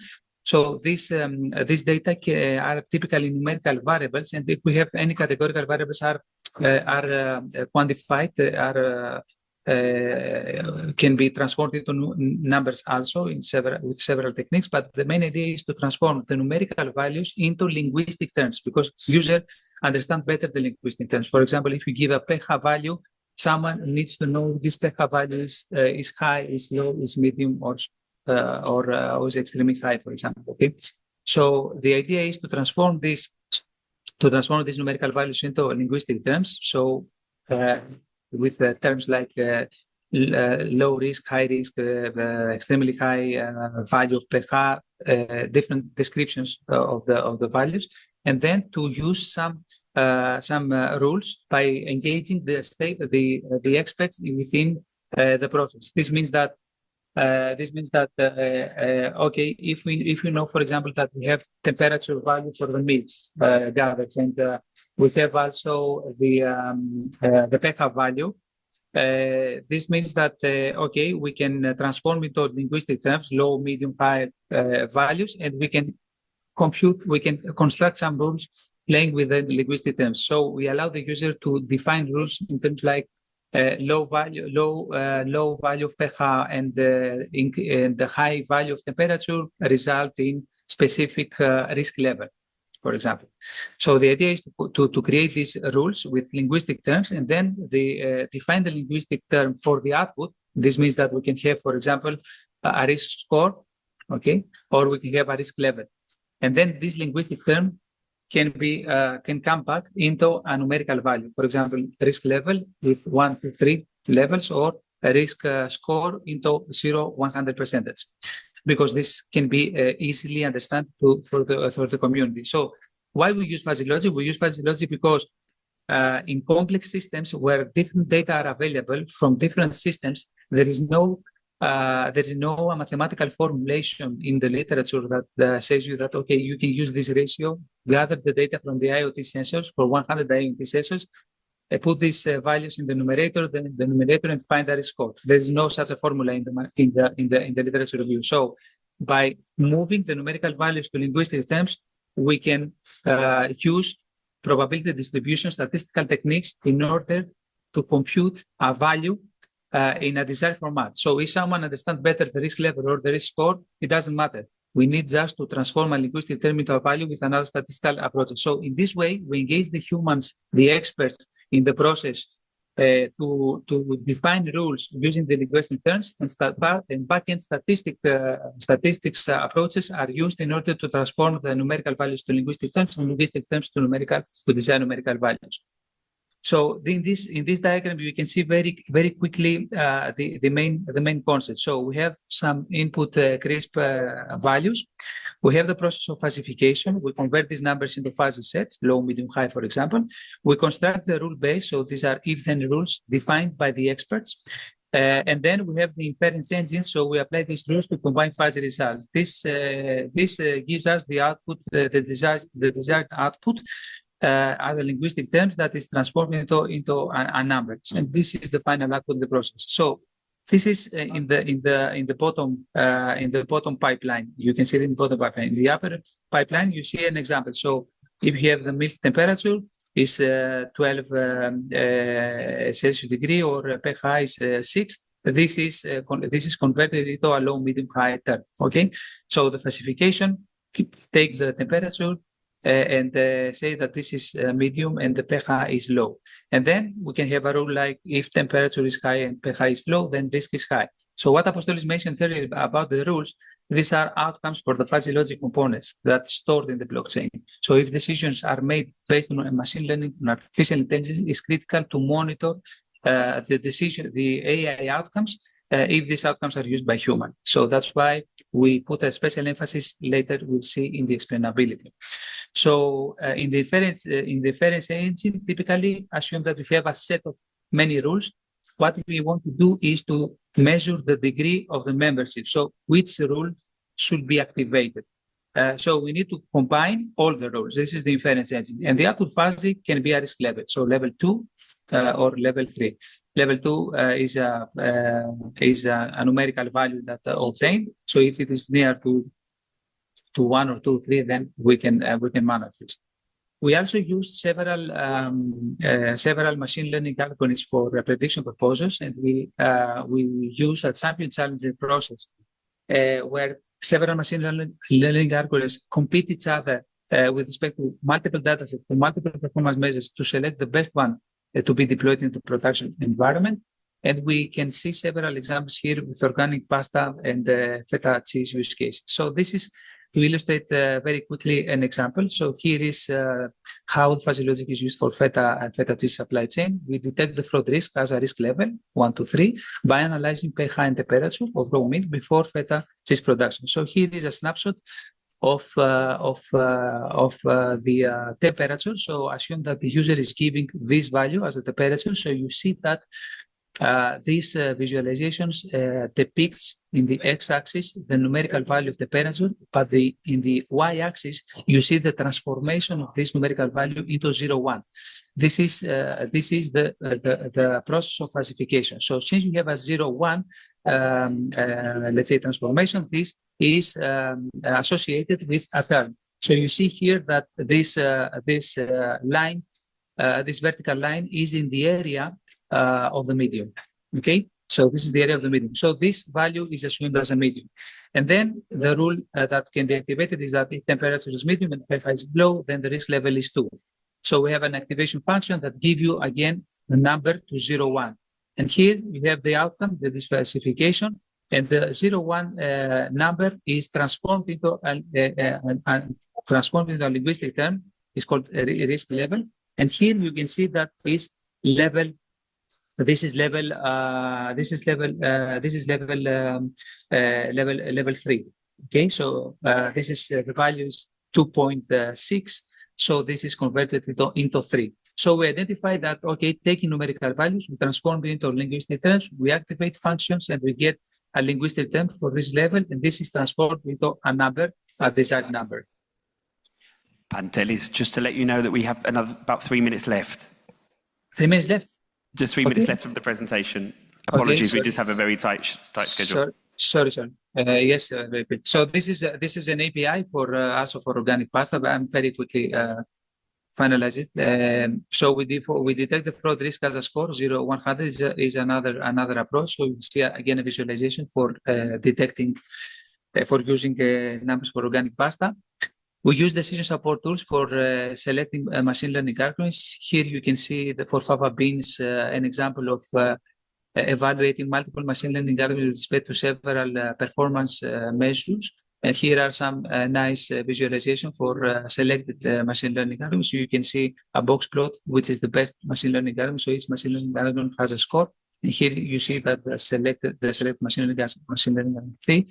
This is the TOPS API, again evaluated for organic honey supply chain, selecting the best anomaly detection algorithm in the organic honey supply chain, and the human-in-the-loop decision support tool, where you can see an approach where user can make preferences. We have an hierarchical structure of decision problem, allow the users to make preferences for criteria, and then compute several metrics for having scores for supply chain strategies, and scoring also criteria, and find the consistency of the decision making in the decision making approach process, and also supply risk clustering techniques based on clustering algorithms. Here is an approach where the clustering algorithm also applies on suppliers for the feta cheese supply chain network. You see that suppliers are divided into 3 homogeneous groups. We have high risk clusters, 0 risk clusters, and medium risk clusters. And here is the predictive modeling approach we follow for the feta cheese. We trained different predictive different machine learning algorithms for detecting 3 types of frauds: goat fraud type, water fraud type, and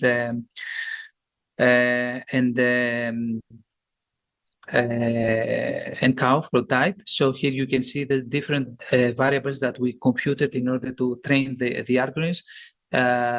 To select the best algorithms, and here are several experiments which we ran for machine learning algorithms in sample challenger approaches, and you see you can identify high performance for modeling imbalanced data set. And here for explainable AI, we have visualization to explain which features in the machine learning are important to consider for detecting the fraud incidents. And here you can see some visualizations and dashboards. You can see geo-visualizations here for fraud incidents detected in the map, and some predictions for the near future regarding food fraud incidents about suppliers. And here finally we have the marketplace that consists of industrial datasets and systemic innovations through RESTful APIs, and provide insights obtained from the Alliance projects. So, thank you very much. Thank you very much, Pantelis. Are there any questions in the room for Pantelis? No? Thank you very much. I know it's difficult to transmit so much work in 15 minutes, but yeah, we have a packed agenda, so apologies for rushing things along. But thank you very much for joining us and for sharing all the work you've done. I would now like to introduce, and it's our pleasure to welcome Camilla Laureti, a member of the European Parliament and member of the Committee on Agriculture and Rural Development, who will give an intervention titled Unveiling the Future of Digital Traceability in the European Food Supply Chain. Is a difficult exercise, but we all need to do our best. So welcome, Camilla, and over to you. Thank you. Can you hear me? We hear you perfectly. And we can see you as well. Perfect. Okay, good afternoon, and really thank you for the invitation. It is a great pleasure to be here today to discuss a topic that lies at the heart of food safety, consumer trust and innovation, food traceability in Europe. I am particularly pleased that this project involves also a product close to my heart, if I can say, olive oil, that comes also from my home region, Umbria. So this makes our discussion today not only technical and political, but also personal. Food traceability is a cornerstone of food safety and quality assurance in the European Union. It allows us to track food product throughout the entire supply chain, from farm to fork, ensuring that consumer can trust what they eat and where it comes from. And we know that in this moment, it's really important. The regulatory framework behind this is complex, but its aim is simple: to guarantee transparency, prevent fraud, and protect public health. In the European Parliament, one of our priorities has always been to ensure traceability and transparency for consumers. In the last parliamentary term, we worked on several key areas like geographical indication. We reinforced protection, even online, or about the honey and the breakfast directive from 2026. Honey labels will have to show the countries of origin by percentage. And we also introduced a unique ID code to trace honey back to beekeepers and created a honey platform to collect data and improve controls. About the organic products, we improve labeling to indicate origin and compliance with a European Union standard, strengthen control to prevent fraud, and supported digital tracking along the supply chain. All these measures share a common goal: to enhance transparency, strengthen consumer confidence, and reward producers who follow the rules. This commitment continues in the current parliamentary term. As a shadow rapporteur for the Socialist and Democrat group on the report of the Common Agricultural Policy post-2027, I worked to ensure that food traceability remains a key pillar in the future CAP. We called for clear, harmonized rules to guarantee both traceability and competitiveness in the single market and globally. We also want to protect the integrity of European Union food system, promote their excellence, and improve consumer information and awareness. At the same time, we need investment in research and digital technology, because innovation is the only way to make traceability smarter, faster, and more reliable, and for everyone. Digital technologies are reshaping agriculture, though the path is still complex. Tools such as blockchain, Internet of Things, sensor, big data analytics, and artificial intelligence can revolutionize how we track and verify food. Imagine being able to scan a code and see the full history of a product, from the farm where it was grown to the route it took to reach your plate. These systems make supply chain more transparent, more efficient, and more resilient. However, there are still gaps between what farmers and businesses expect and the digital solution currently available. Among the main challenges we face are high implementation cost, especially for small producers, a lack of standardization between systems, weak digital infrastructure in rural areas. And the biggest obstacle to innovation remains limited access to data and connectivity. Without data, there is no digital transformation.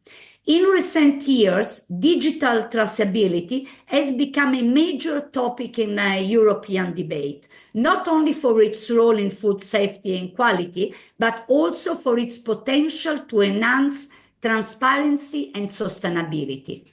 The debate touched on many key aspects: how to meet European Union food safety and labeling rules, how to ensure consumer trust digital information, how to deal with complex global supply chains, how to manage costs and ensure fair competition, how to protect data privacy and guarantee interoperability, and how to use traceability as a tool to combat food fraud and mislabeling.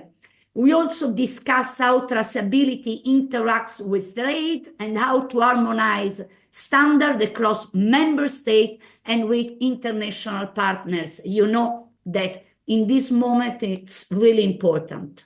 The European Union is already supporting digital innovation through a range of initiatives, from research and innovation projects to dissemination actions such as the European Common Agricultural Data Space. These efforts encourage the adoption of new technology, promote data sharing, and help build the digital skill needed across the agricultural sector. But we must go further. We need targeted investment in digital infrastructure, ICT experts, AI and data use, and startup ecosystem that can turn ideas into the real solution.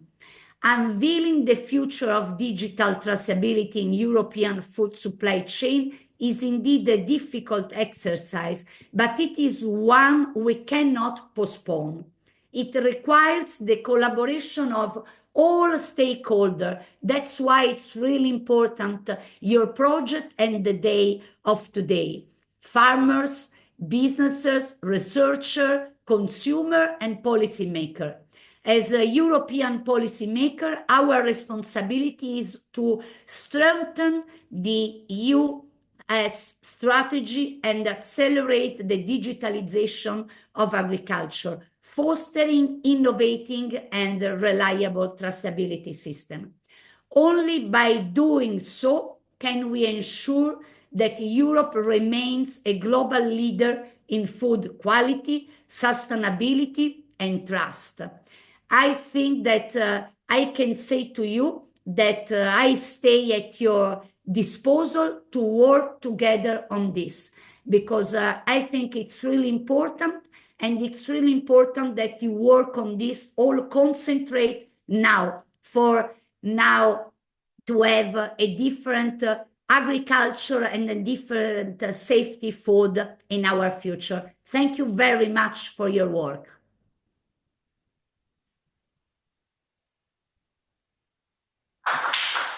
Camilla, just to say to you, thank you very much for joining us today. We know you have a very busy schedule, but thanks for sharing some insights into the future of digital traceability in the European food supply chains. We won't keep you, and just to reiterate, it means a lot to us to have you here today for our final. Thank you.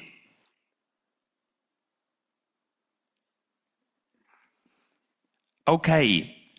We will now join the project presentations again. So thanks again, Camilla, and we'll switch back to the presentation. So thank you, everybody. Thanks a lot. Please bear with us.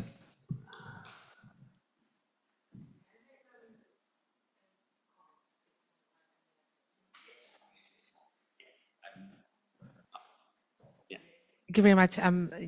Being part of the Unit on Agricultural Research and Innovation in the Agri, and resonating with what MEP Laureti just said on the need to further investments on digitalization of agriculture. This is very timely because we are, the Commission, together with relevant interested member states, are about to launch the co-funded European Partnership on Agriculture of Data this Thursday. So the kickoff event will take place in the Agri on Wednesday, and the main goal, of course, of the partnership is to accelerate the digital transformation of European agriculture with a budget of around 300 million euros for 7 years, co-funded by the EU. It is a timely occasion. Stakeholders are invited. I'm not sure about how to enroll for the kickoff if anyone is interested, but I can share with you tomorrow maybe or today the further information on the launch of the partnership.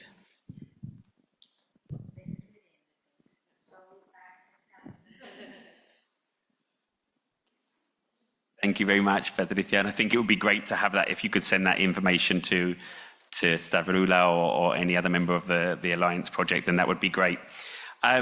Okay, as we've mentioned several times, we have a very packed agenda today, so we will move swiftly on.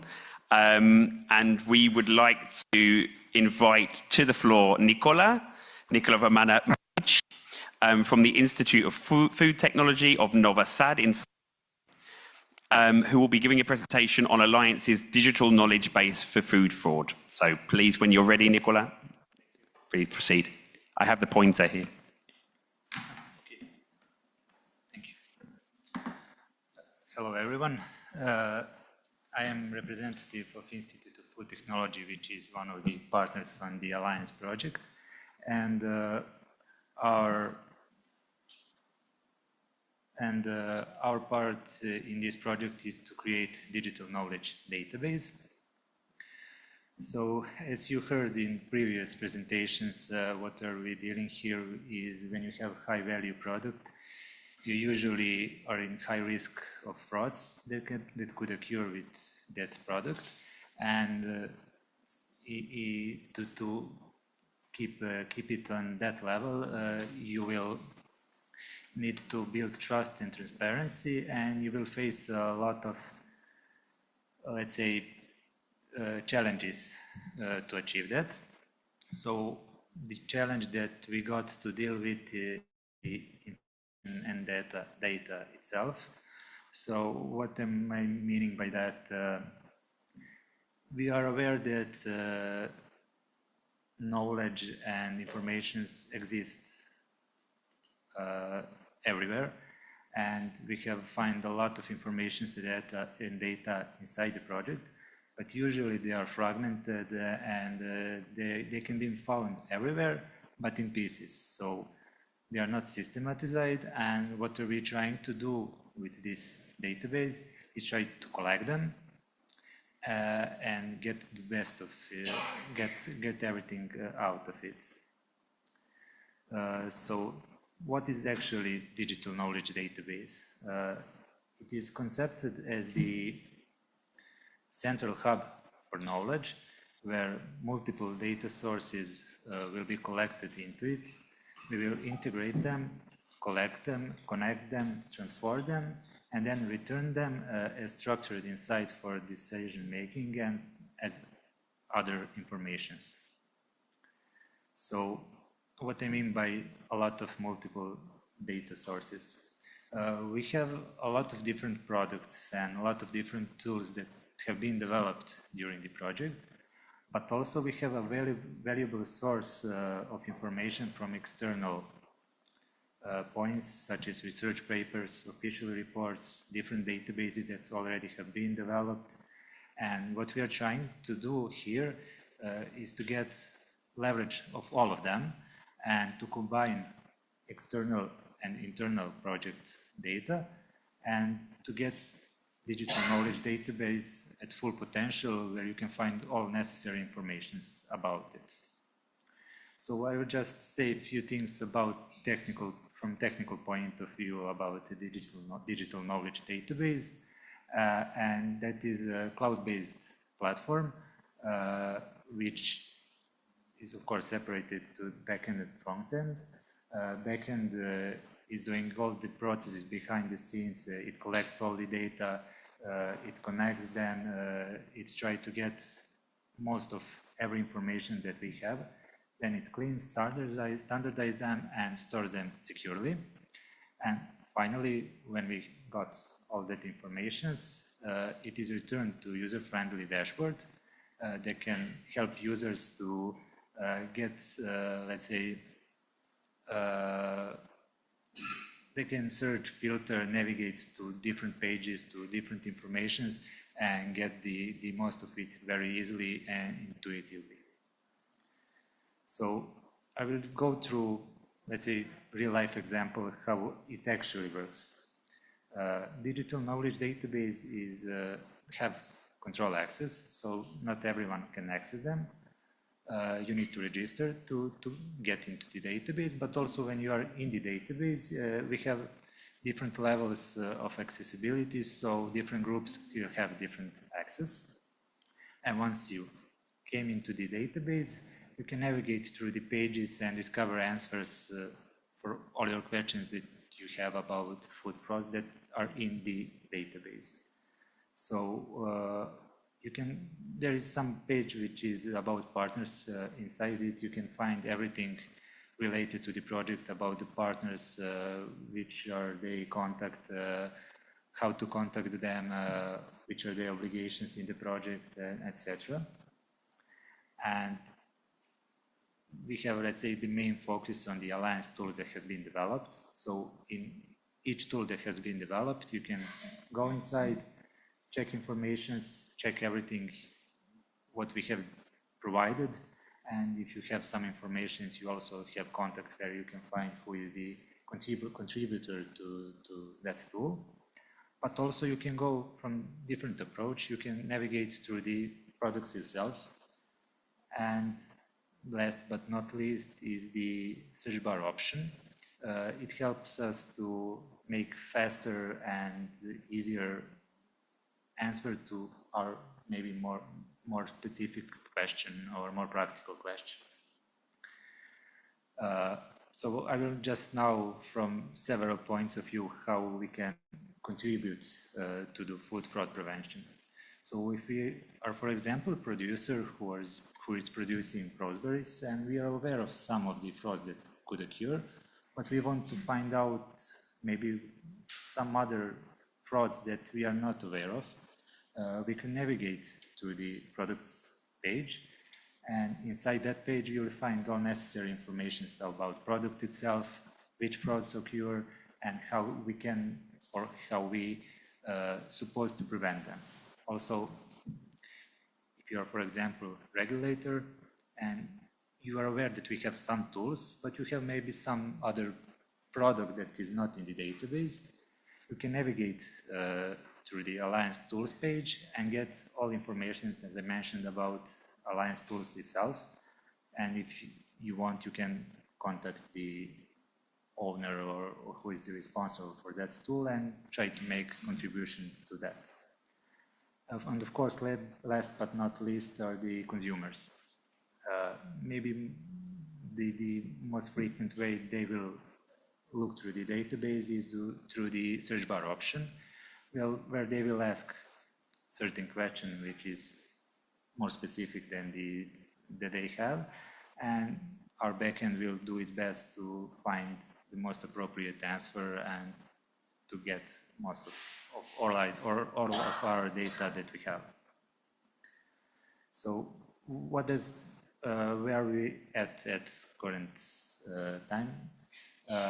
We have managed to, let's say, collect all the data from the inside the project and some external projects, transform them into the knowledge, And by that, we are supporting fraud prevention, and we are supporting to build authenticity and trust to specific products or tools.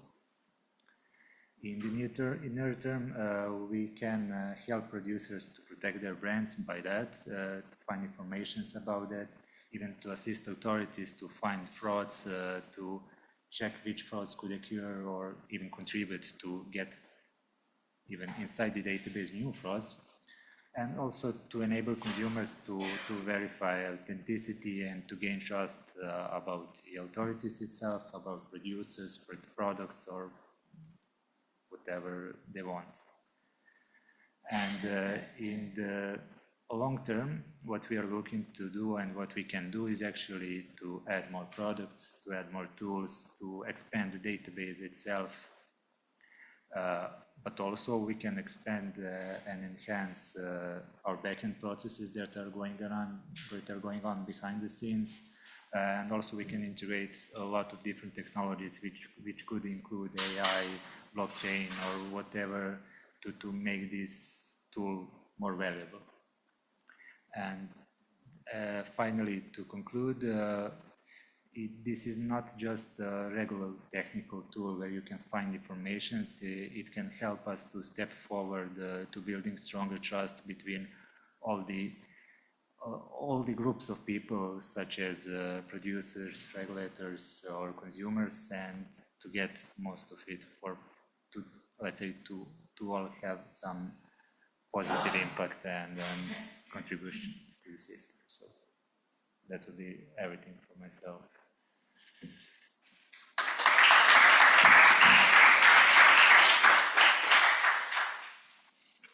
Thank you very much, Nicola. Do we have any questions for Nicola? Of course you can, yeah. Thanks very much for your interesting presentation. Do you have plans for sustaining the database after the end of the project? Because it seems a bit wasteful not to do something with it. Yes, we are. And of course, I think in few days or weeks, we are going to give, let's say, newer version, which is enhanced and with more data and with some improved functionality. So it is actually pretty interesting platform that could serve for a lot more than there are just these projects. So I think it would be really beneficial to continue developing it and to filling the database. And since if we have a lot of data and even more data, we will just have better answers and more answers to a lot of different questions that could occur in the meantime. Yeah, just jumping in there as well, it might be interesting to kind of bring that discussion to the cluster, the other projects in the cluster, and just see, if it could be expanded there or used there. So that might be another avenue also of sustainability. Yes, we have designed that, I said it on the cloud, so we are aware that this could expand a lot. So we don't have problems with scalability, flexibility, and all stuff like that. So we can easily transfer everything to bigger scale. So we have prepared and we have made our architecture based on that, just in case if it appears to be really interesting, just to do that. Brilliant. Okay, thank you, Nicola. Thank you. And last but not least, I would like to call to the stage Alessandra Castellini from the University of Bologna in Italy, who will be giving a presentation on alliance solutions and user acceptance.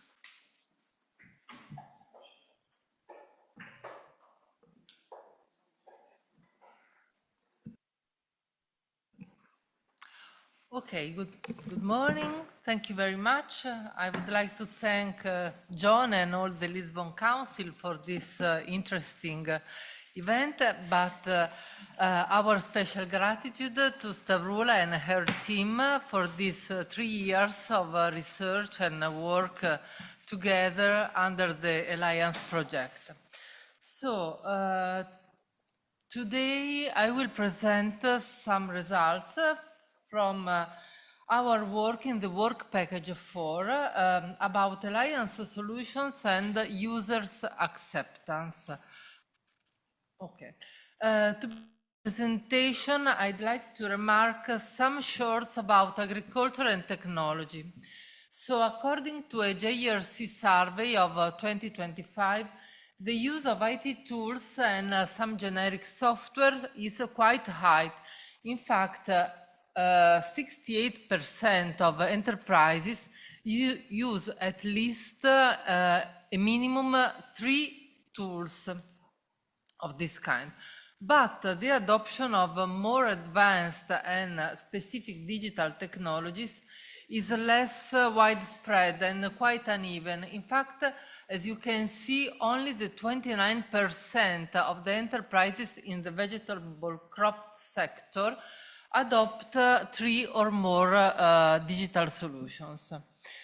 It's interesting to say that the report stated that at a regional level, a higher diffusion has been registered mainly in the southern European regions, and particularly in Italy and in Spain. Furthermore, it is worth noting that literature on tech adoption is today well developed, but it lacks studies on multi-stakeholders' behavioral intention to adopt and use technology. And this is one of the main goals of our Alliance project.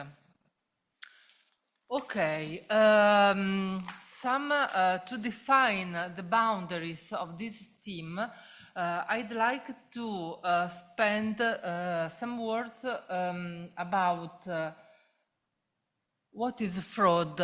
Fraud in the context of food means that the description of the origin of a food, its composition, and how it has been obtained or prepared shall be truthful. This is defined by the Knowledge Center of Food Fraud and Quality of the European Union. It's interesting that, the most common types of fraud are dilution, adulteration, tampering, and so on. But it is interesting that the KCFFK declares that the key characteristics in any definition of a food fraud are 4. So the economic gain for fraudsters, obviously, and the consequent economic loss for producers. The violation of the EU food law, the intention to do this, and the customer's deception, with the consequence of the erosion of trust along the whole food supply chain. So, Alliance project considered 7 pilot use cases, and each one of these use cases is focused on a high-quality product, organic product or PDO/PGI label products. And each of them are included in a specific supply chains with a specific needs that have to be satisfied with a specific technological solutions. In this table, we would like to compare, to put together the products, their main common frauds, and the solutions that have been studied and implemented during the Alliance project. With this presentation today, we would like to present some preliminary lessons learned in terms of end-user acceptance, that come from surveys and research completed in the work package 4, but not only in this work package. In fact, mixing also a literature review and findings from the other work packages of the Alliance project, it has been possible to depict a comprehensive scenario about the usability and the end user's point of view. In this slide, I put the most common and significant theoretical frameworks about the adoption and diffusion of innovation, but time is short, and I would like only to focus on the two most important concepts of this slide. The perceived usefulness, which is the potential user's subjective likelihood that the use of a certain technological system will improve his action.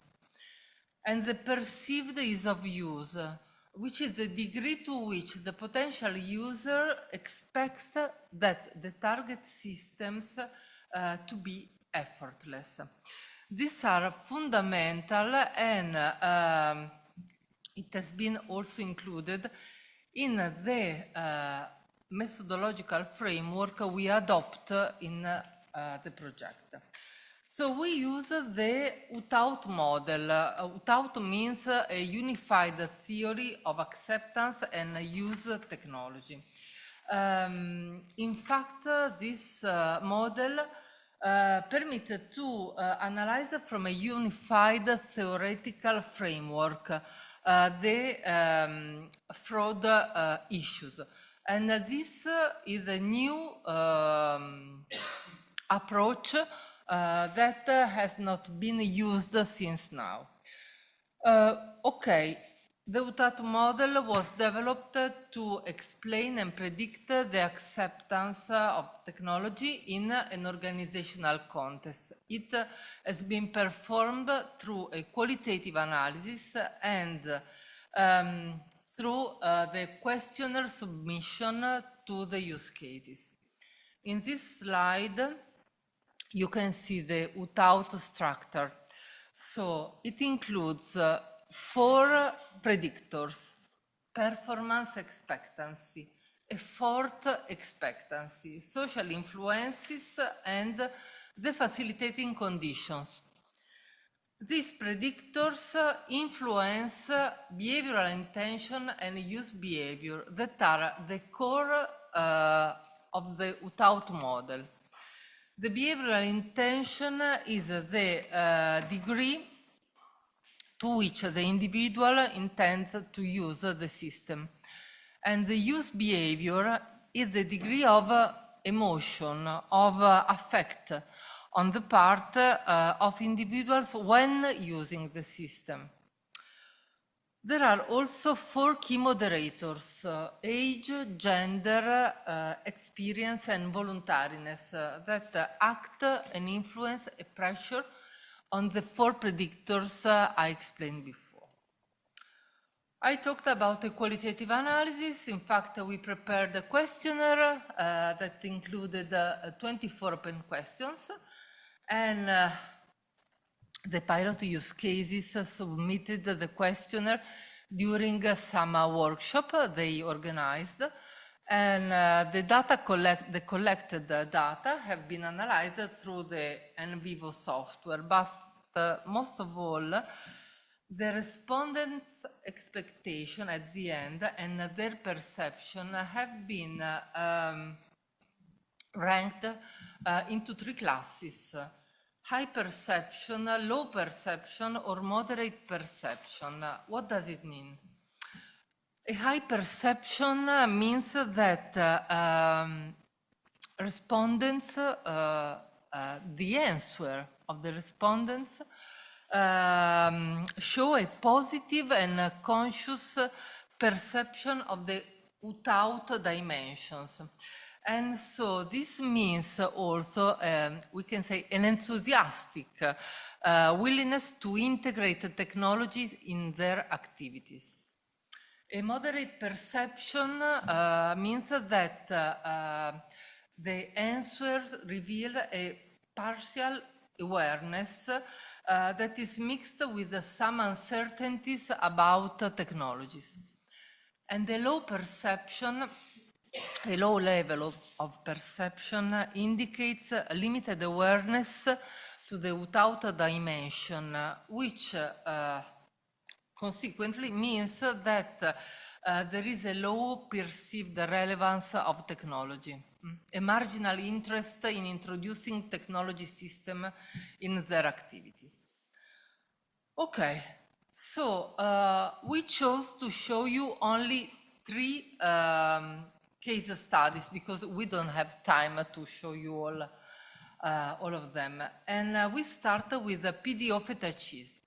On the left of the slide, you can see the table with the sample characteristics, but I'd like to focus on the key findings of the without methodology. So for a PDO feta cheese, I'd like to underline the performance expectancy. With it registers a high perception in terms of a positive approach to blockchain technologies that are perceived as valuable, a valuable solution in improving trust, certification, and traceability. And also a positive approach to fraud prevention because the blockchain system, which has been applied in PDO feta cheese, could be very useful on the foreign markets. We can say that the respondents, in terms of performance expectancy, declare some concerns about consumer understanding, and this is important to underline.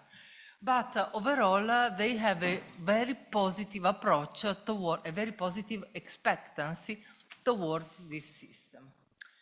In terms of social influence, also they register a high perception, and they declare a strong influence, a strong pressure, not from the consumers, but from the other supply chain practitioners, such as retailers, certification bodies, institutions, and similar.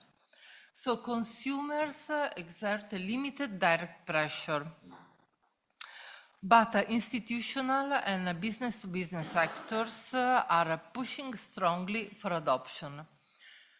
In terms of facilitating conditions, the key findings of PDO feta cheese are comparable across all surveyed case studies. So they declare a lack of funding, lack of subsidies, lack of tailored training courses for producers and practitioners, but a positive approach towards EU CAP programs and national contributions.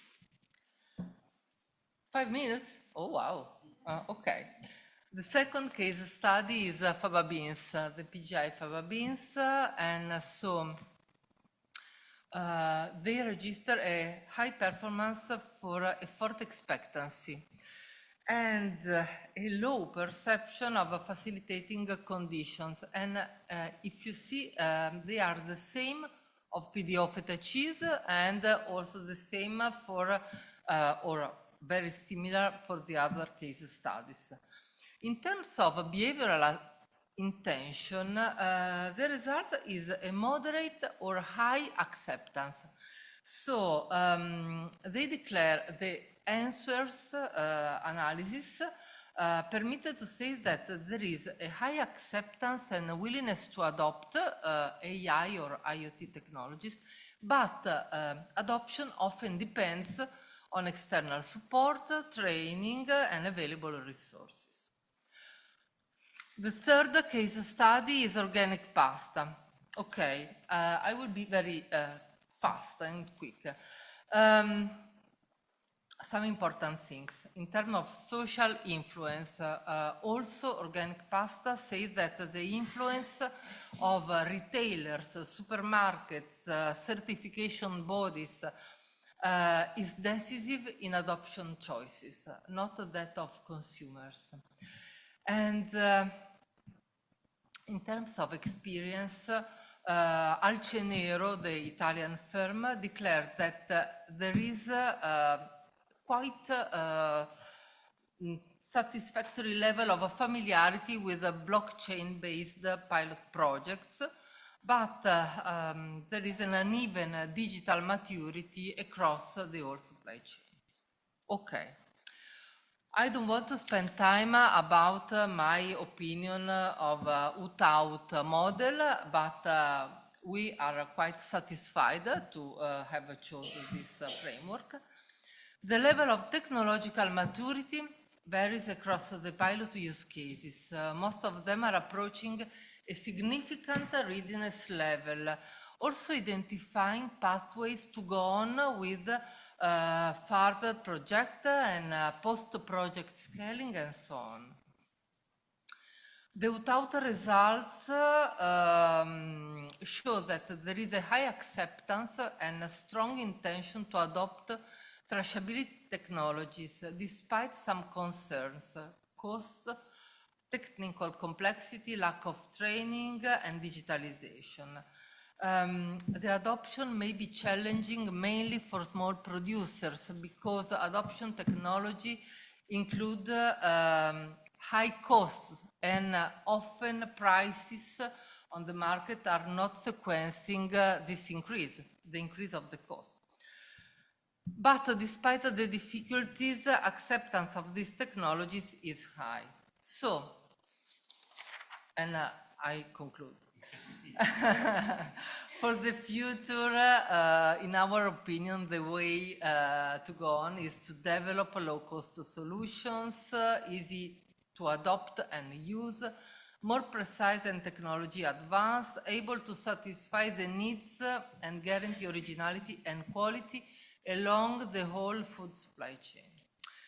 From a managerial point of view, introducing a blockchain and digital traceability systems improves traceability and control body efficiency. And this is important. Okay, digital tools are expensive, but they can strengthen the company's reputation among its customers. And this is fundamental, from the top to the bottom of the supply chain. Oh, okay. In terms of policy and policy implication, we think that it is important to provide tailored training to enhance producers and stakeholders' digital readiness. But also consumers must be educated in terms of blockchain, what it is and what is useful for, and so on. So we can say that AI and IoT represent useful support to combat food fraud in the EU high-quality food market, and we think that they deserve more attention, more research funds, and our work. Again, thank you very much. I'm sorry for... Thank you so much, Alessandra. Are there any questions from the floor for Alessandra and all the great work they've been doing? No? Thank you very much. And I would like to invite to the floor Andrea, Lotte, and Armando for the final panel discussion.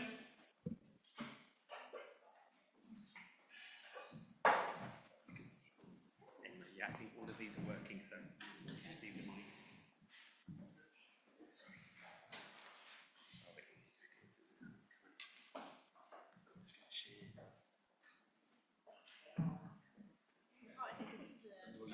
Yeah, come and sit there. Makes sense. Just to complicate things for him. Yeah, I'll come and sit. No, I'll come and sit. I'll be standing. I'm going to do it from standing. I think it's just easier that way. They complete it. You have more room then. Franceschi.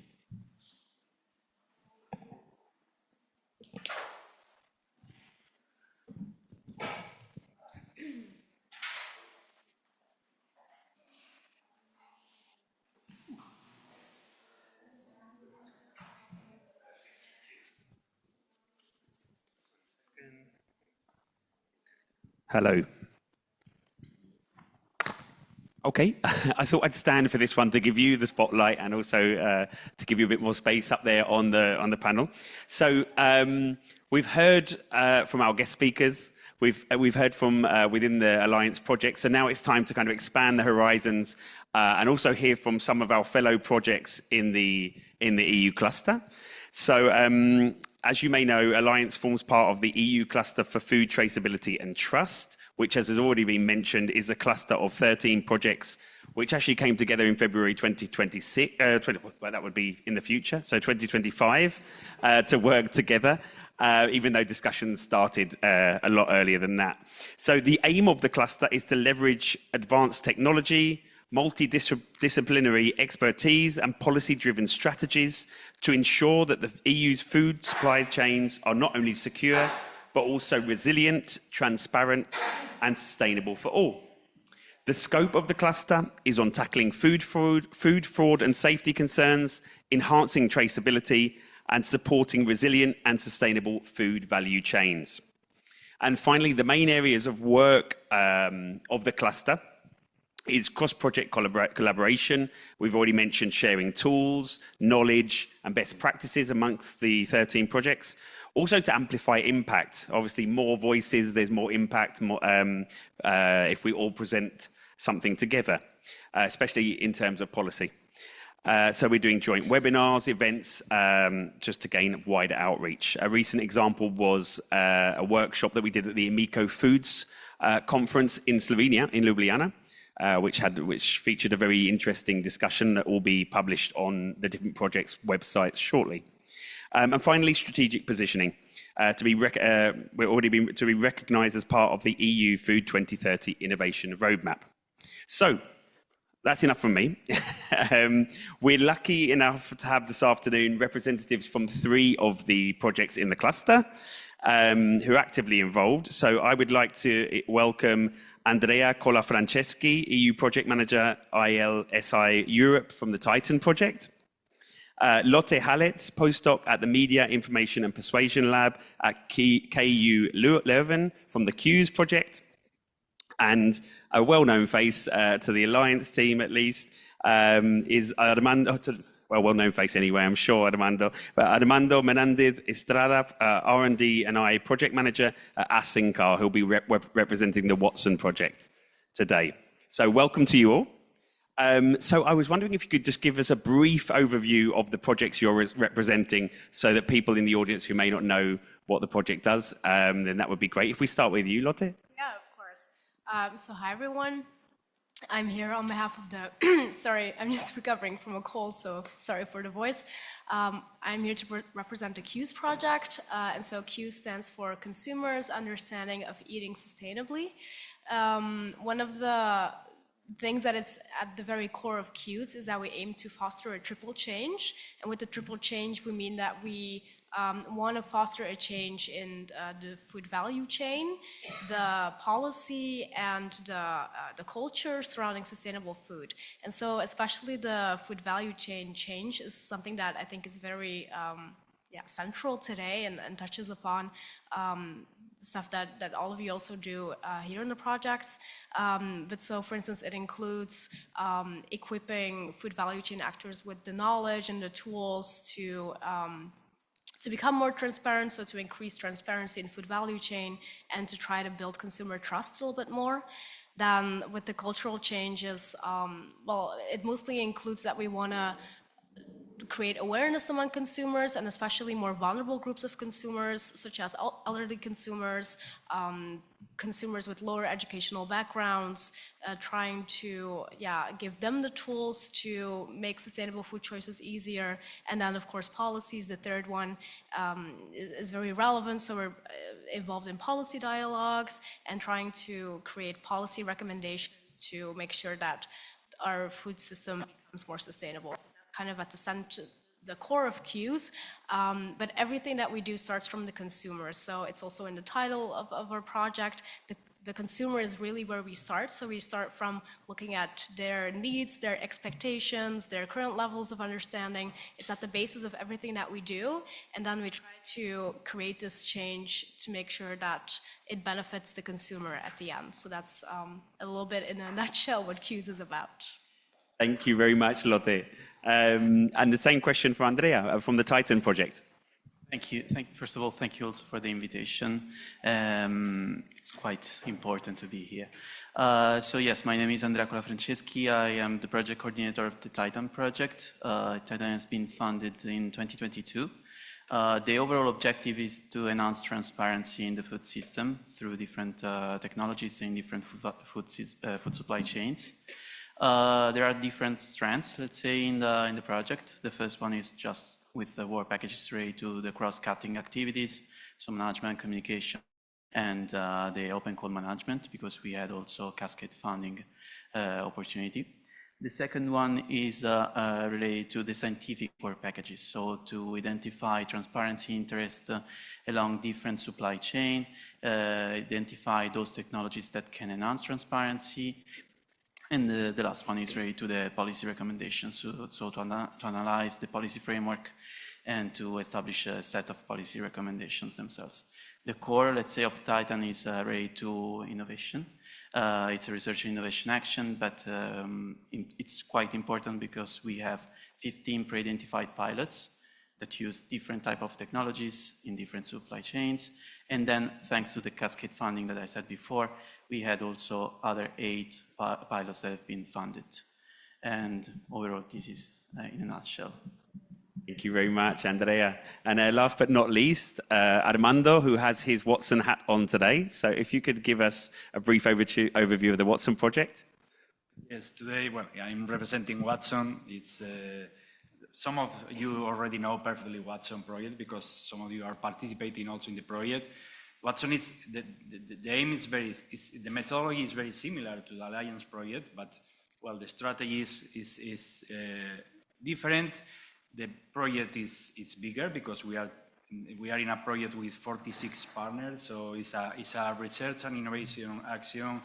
So there are some differences, but the strategy, the methodology is more or less the same, and we are trying to improve the traceability in different food supply chains, and also identify and prevent fraudulent activities in these chains. There are 6 pilots in Watson project. We are working with wine in Portugal, with olive oil in Italy and Greece, with honey in Spain. It's in my case. Asinkar is leading the honey pilot. And also we are working with dairy and cereals in Finland, and meat in France and Germany. And the last one is the white fish in Norway. So yes, finally, so we are approaching the project, the objective, in the same methodology than Alliance, as I said before. But well, with these differences that, well, the scope is different, the TRLs are different. So yes, we are now trying in the last part of the project. We'll be finishing May, I think, more or less. Thank you very much, Armando. Sticking with you, could you share with us kind of the most prominent solution or output result from Watson, in your opinion? Well, now it's the objective, the main objective is to develop this holistic framework, this platform, able to implement different technologies, different data from technologies. We are working with different technologies. Some of them are the same than an Alliance, and some are similar than Alliance projects. So we are working with early warning systems, blockchain technology, hyperspectral technology, near-infrared sensor devices. These technologies are similar, and the main outcome of the project now is to implement this technology in different pilots. Not all technologies are implemented in all pilots. It's the same than Alliance, but yes, we are now in this process of implementing the final developments, the final results of each technology in the corresponding pilot, and we are in the last validation campaigns, I will say so. In November, we will present. November is the deadline for the final presentation of the results in each pilot. So we are very close to this deadline for presenting the results in final workshops. Each pilot has a final workshop presenting the results, and so now we are in this process. So it's a very stressful time for all. And well, this is the main outcomes nowadays are this. Thank you very much, Armando. And actually, the Watson team have put together, they have Euronews in the consortium, and they have a program called the Food Detectives on Euronews. So if you get a chance, have a look at that. It gives a very quick overview of each of the pilots in Watson. So thank you very much, Armando. Andrea, same question for Titan. Quite similar in some ways, because Titan will end these activities next year in August. And also in our case, the pilots are going towards the end. So in February, we will need to submit all the results of the 15 pilots that have been pre-identified in the proposal. And last month, we have already concluded the 8 pilots that have been awarded through that open call. Something that I want to stress is also that most of them are also close to the go-to-market, so they are really high in TRL. And it's quite good also for the exploitation purposes, because when the public funding ends, we all know this, the risk is that also the activities ends with the public funding. In those cases, we see that most of the pilots have a business model pre-identified during the project implementation itself. So they are almost ready to go to the market. And something else that I'm pretty proud of is the fact that we had the possibility of having stakeholders that are really multi-actor, that really embed the multi-actor approach. The one that I'm more fond of it, and you can see also in my image, there is the Colosseum behind me because I'm from Rome, was probably a stakeholder workshop that was held in Rome with FAO and the European Commission, EIT Food. And so you see there were industry representatives, trade association, academia, but also public authorities, because that's the food system approach that we need to have. Congratulations on that. From 2 projects that are relatively mature, we should say, to a project that I believe finishes in 2028. So it might be a little early to start talking about results and outputs. However, same question to you, Lotte. Yeah, very good point. So we're 1.5 years into the project. We still have 2.5 years to go. So the phase that we're in right now is that we already have, well, it's kind of fun because we have some initial insights coming in from most of our academic research. So we've done already quite a lot on investigating some of the drivers of consumers understanding their acceptance. So that's so those are some of the results that we're seeing now. We're also setting up 9 intervention cases at the moment. So that's very exciting, but also stressful, of course.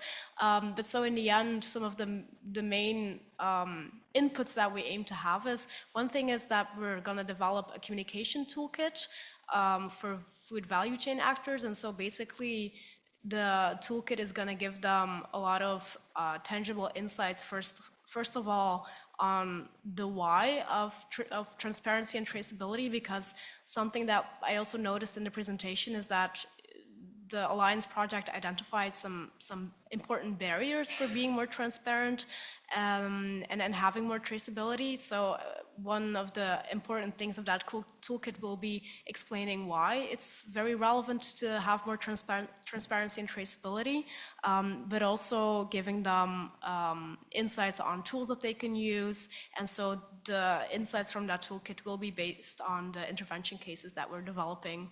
So that will be one of the main outputs of the project. Thank you very much, Lotte. And I think an important thing to say about the cluster perhaps is that the idea is that it becomes a rolling cluster that continues as more projects join, so it won't just die out with the original, founders, so that everyone who joins, they don't have to start from the beginning again. There's already a network in place. So we hope that will continue through the memorandum of understandings, etc., that the projects are signing. So let's see how that goes, and I think that's something that we'll definitely strive from the existing members. Okay, let's jump to Andrea now this time, and we'll start with you. I'm bringing the focus back to Alliance, as it is the Alliance final project event. So I'd like to know, what synergies do you see between your project, so in this case Titan, and the solutions and results that you've seen presented today from the various different presentations? I think something that is quite relevant both in the cluster but also in the collaboration with Alliance is definitely also the policy recommendations that Stavroula presented before. Because of course our policy recommendation will come out next year, but the political situation is quite relevant nowadays. So I think it could be relevant not just to have joint activities of dissemination that are extremely relevant, but also to work together on the next recommendations for the policy framework in the existing European legislative mandate. Thank you very much. And then, back to Lotte. What synergies have you seen with what you've been hearing today from the Alliance project? Yeah, I've seen a lot of really nice touch points. That has been really good. I think one specific thing is, like I said, we're now in a phase of developing these intervention cases, which will also include using technological and digital interventions like QR codes, apps or platforms to equip consumers with sustainability information. And I think what you have now is already gained a lot of relevant insights on these digital tools. And we're now still in that exploratory phase of trying to see how it is best to use, or which tools would be best to use, how to display this information to consumers, how to share it with them. So I think there's a lot of relevant insights or a lot of knowledge exchange that could be possible there. So I think that specifically would be really nice. Thanks, Lotte. And again, last but not least, Armando. Synergies from the technical point of view, obviously there are different pilots, but the technologies that we are using, developing within each pilot and within each project are different, or the approach is different. The approach is different. So in some cases, we can provide some technologies that we are using in Watson project, for instance, could be implemented in the Alliance platform, in order to provide more data to the value chain and also to the system. So this is the example of the Honey pilot, for instance. I know, in Watson project, Asincar is leading the Honey pilot, and in Alliance project there is another Honey pilot. The approach is completely different, because in Alliance project, the Honey pilot is based on the data generation, based on sensors on the beehives, satellite data, different types of data that they are using in order to analyze this data and to detect anomalies or something that is not, or trends that can be identified as fraudulent activities. But in Watson project, we are working in the same value chain, the Honey value chain, working with sensor devices based on near-infrared and hyperspectral imaging technologies. And these technologies could be an additional tool for Alliance project, for instance, providing new data to the Alliance project, to the Alliance pilot, and will improve the performance of the value chains of the honey in the Alliance project. So this is a complementarity, a synergy that this is an example, and we can find other examples in both projects. For instance, with the EVO pilot, the EVO pilot is involved in both projects, but with different approaches. Also, both approaches can be combined, and this is a clear synergy between projects. Thank you very much, Armando. I would like to stop here and ask if we have any questions from the audience for our panelists from the different projects. Yes, of course you can. Go for it, please, Paul. So I know a little bit about Watson as well as Alliance. So Armando, bringing results and data across the projects, do you see any issues there with the project contract, IP, or anything else that should be alerted now before we get to the final reporting and things? Issues related with IPs or protective strategies for the data, for the results. At this moment, we don't identify problems or issues with this on this matter. Even we are developing, in our case, we are developing an algorithm in Watson project for address to the honey pilot, to the honey samples. And in case that we get a good results, a good accuracy with the algorithm, our idea is to protect this algorithm. And we have planned this protection during the project. So in case that at the end of the project, we will decide if we protect the. So this is an example that we don't have any problems in this case, in this context. So, and the rest of the pilots, I'm not aware that other pilots have problems with that. Yeah, it might be just worth, for transparency, making sure that's very clear when the reporting is done. So, you know, it can be turned around to a benefit, projects working together across the cluster. I think that's kind of also the beginning of these agreements, and I'm sure there'll be bilateral agreements between projects, trilateral agreements between projects on certain issues. So I think we can definitely take that as a stepping stone. Yes, thank you, Paul. You have raised a very interesting question. What I would like to mention here is that, to go the discussion a little bit further, is that as a next step, leveraging, for example, the data spaces, we can handle IP rights and see, for example, how algorithms or particularly IP rights of specific partners could be leveraged also in other product value chains. So I think this will be very important in the future.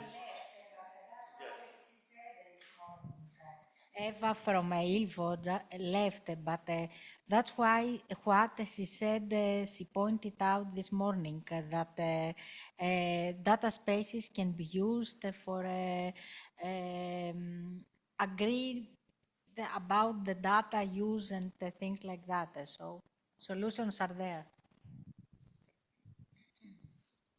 Thank you very much. I think we can maybe take that discussion as well on tomorrow and in the General Assembly for Alliance. But taking advantage that we have our guests here, I would like to ask you a question, Lotte, for the CUES project, and that would be, what strategies are you considering to make traceability information understandable and actionable for ordinary consumers, not just experts? That's one of the questions that we also had at the beginning of the project, and one of the reasons that we also really wanted to dig deeper into consumers as like the basis, really laying a basis of understanding consumers, what works for them, what doesn't work for them. So that was a really important starting point for the project.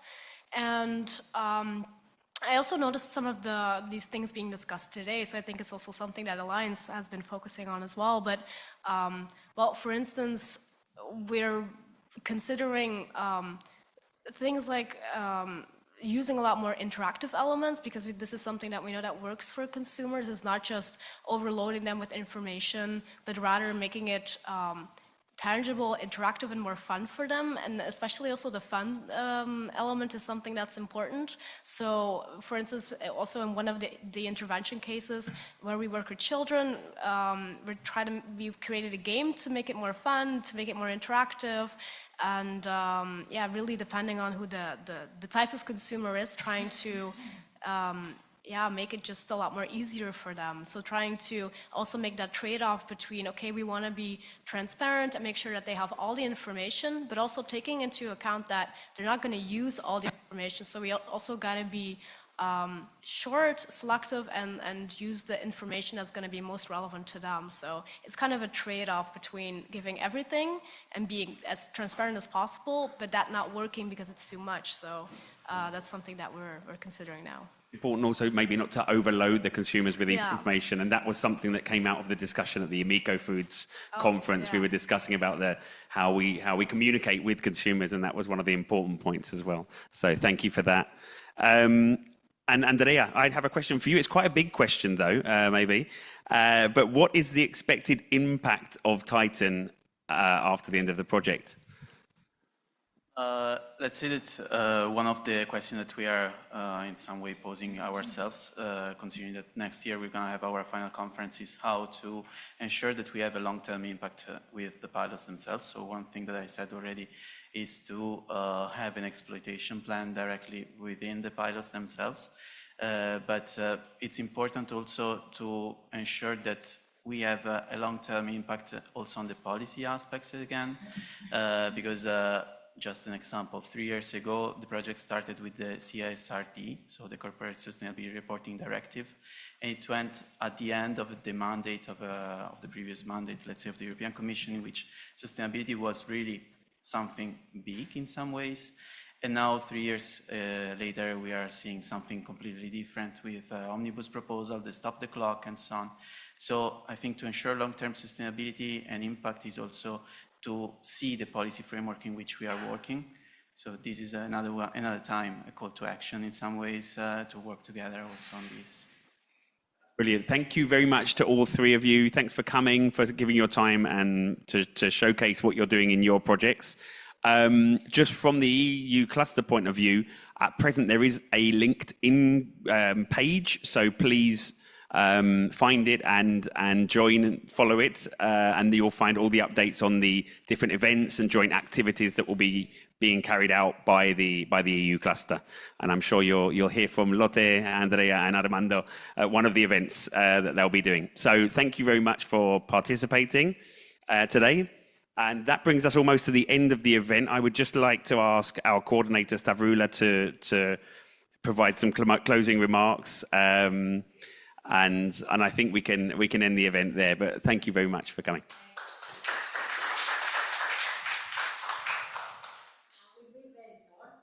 Since time passed and okay. I will be very short. I don't think that there are a lot to say, but as far as concerning policy, I can say 4 words that remain to me after all the discussions and the comments. It's training, funding, awareness, and digitalization.